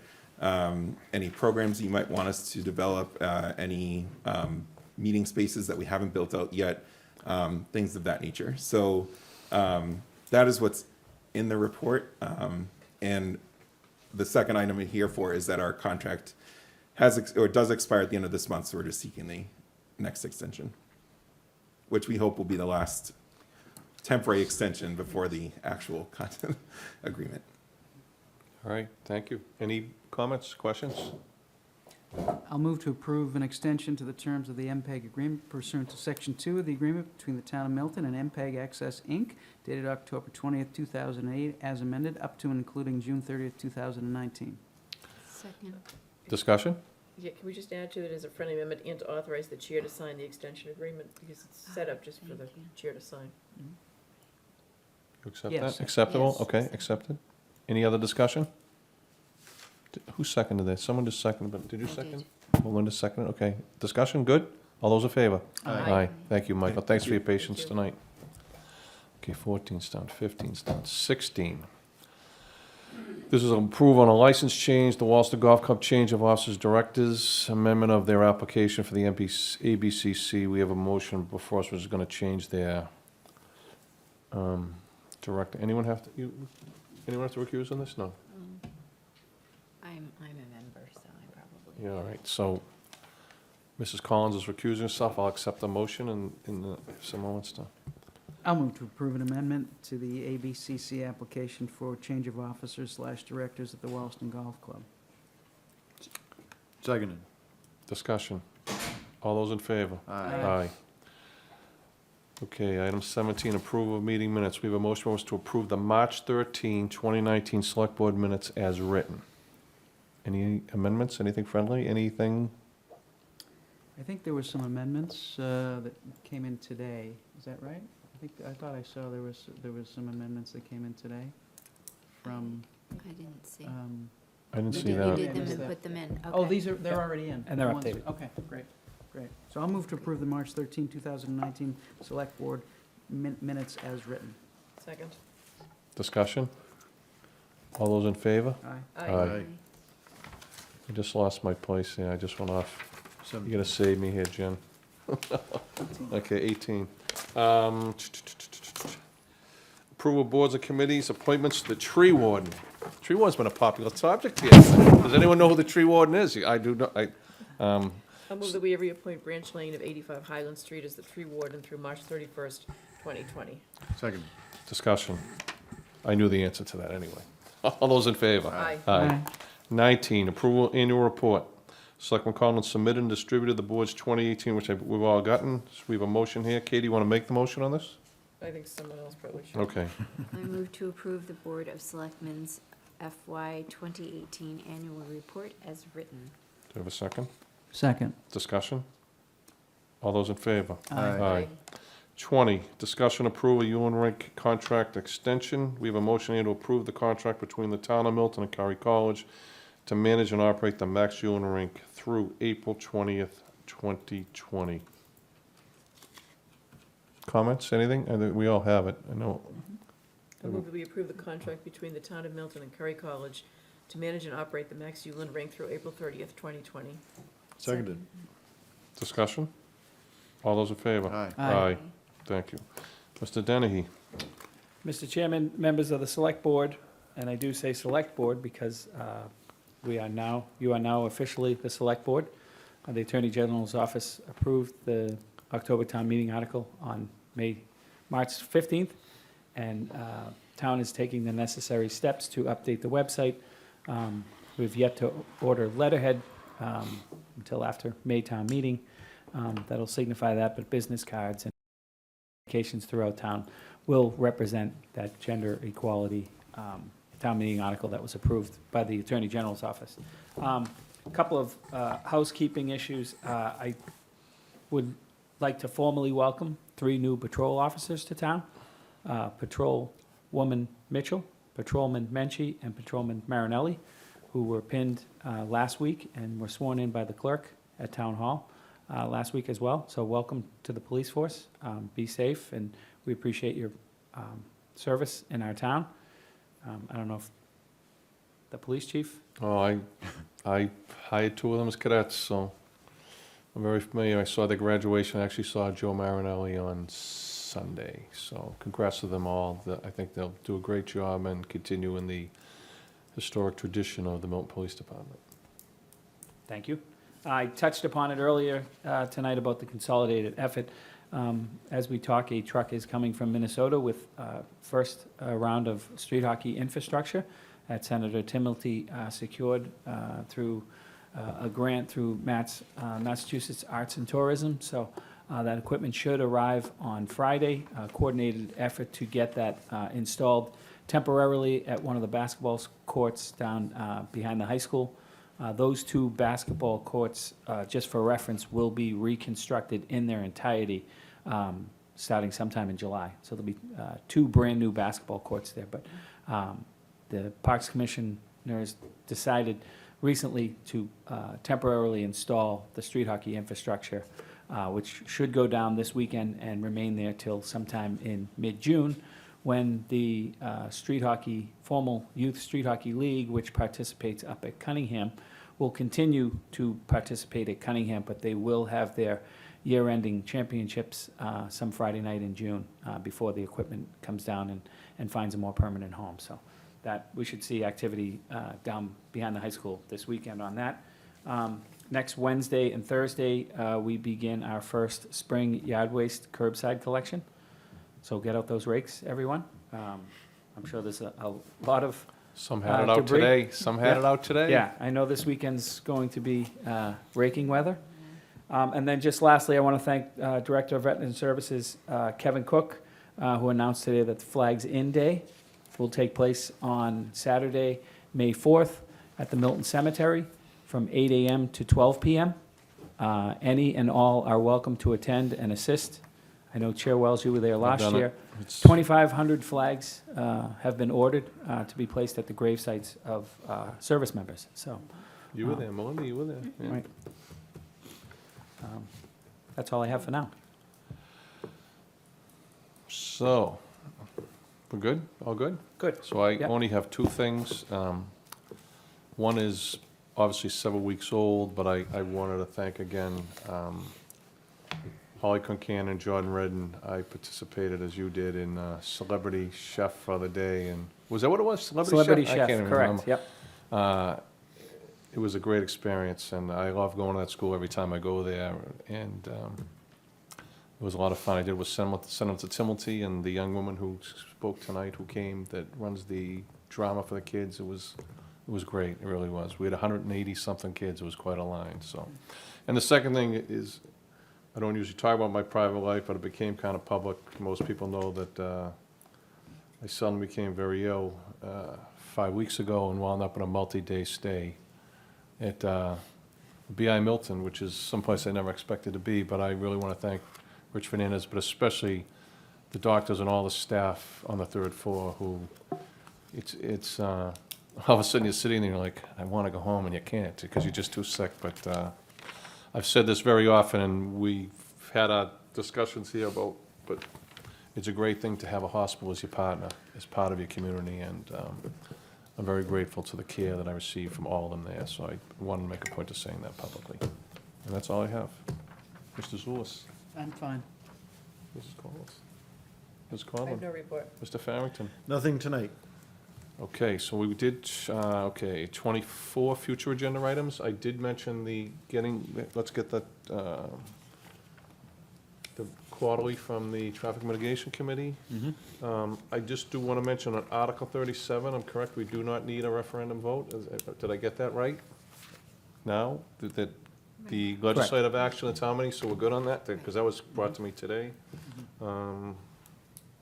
Anything else? Anybody have anything for the future? I'd like to see if we get a report on the deck project, because that did come up at a candidate forum, and January 19 was supposed to be the advertising deadline, or publication deadline. So I'd like to, be sometime before town meeting, or in the next few weeks, we'd get them in to give a report to us. Let's put that on for the 10th. We'll put that on for the 10th? Certainly. Sure. Okay. Howard Stein Hudson has reached out. It looks like the state is MassDOT is willing to do some of the Yes. undercarriage work that was identified during one of the inspections while the deck is opened. And there's a report coming about that. And I believe they're meeting with the town engineer soon, hopefully before the 10th, so we can have a full report on the 10th. I know we wanted to have the Milton Residents Fund in for a meet and greet. Okay. The new director, Noreen. We'll do that on the 10th? I would love to have it on the 10th, yeah. Okay. And then I think we just need to confirm the future meeting dates. Item 13. Oh, I didn't, yeah, sorry. I knew that's what happens when you jump. I got it. You jump all. So just to confirm our future meeting dates, item 13 will meet on the 10th and the 24th. The board will meet prior to the May 2019 annual town meeting on Monday, May 6th, 2019, Tuesday, the 7th, and Thursday, the 9th, if needed. Okay? Okay, other than that, 25 I covered, citizen speak response, Mr. Zulus covered that. So bring us to item 26, which was going to into executive discussion, session to discuss strategy with respect to pending litigation regarding HDMW Randolph Avenue LLC, Chapter 40B application for the property at 693-711 Randolph Ave. That motion being to enter into discuss strategy with respect to HDMW Randolph Ave LLC, Town of Milton vs. Board of Appeals, Housing Appeals Committee number 2015-3, believing that having such discussion of this matter in open session may have a detrimental effect upon the litigating position of the Select Board, and to consider the purchase, exchange, lease, or value of real property, believing that open session may have a detrimental effect on the negotiating position of the public body, Cato Library Branch, and to discuss strategy with respect to non-union personnel, the town administrator's contract. The board will return to open session to adjourn. That's all, including 27. So hearing that, Mr. Farrington? Yes. Mrs. Conlon? Yes. Mr. Zulus? Yes. I didn't get a second, so I want to second this first? before- Seconded. Okay. Mr. Wells, yes. Yes. Mrs. Collins, yes. We are in executive session. Thank you.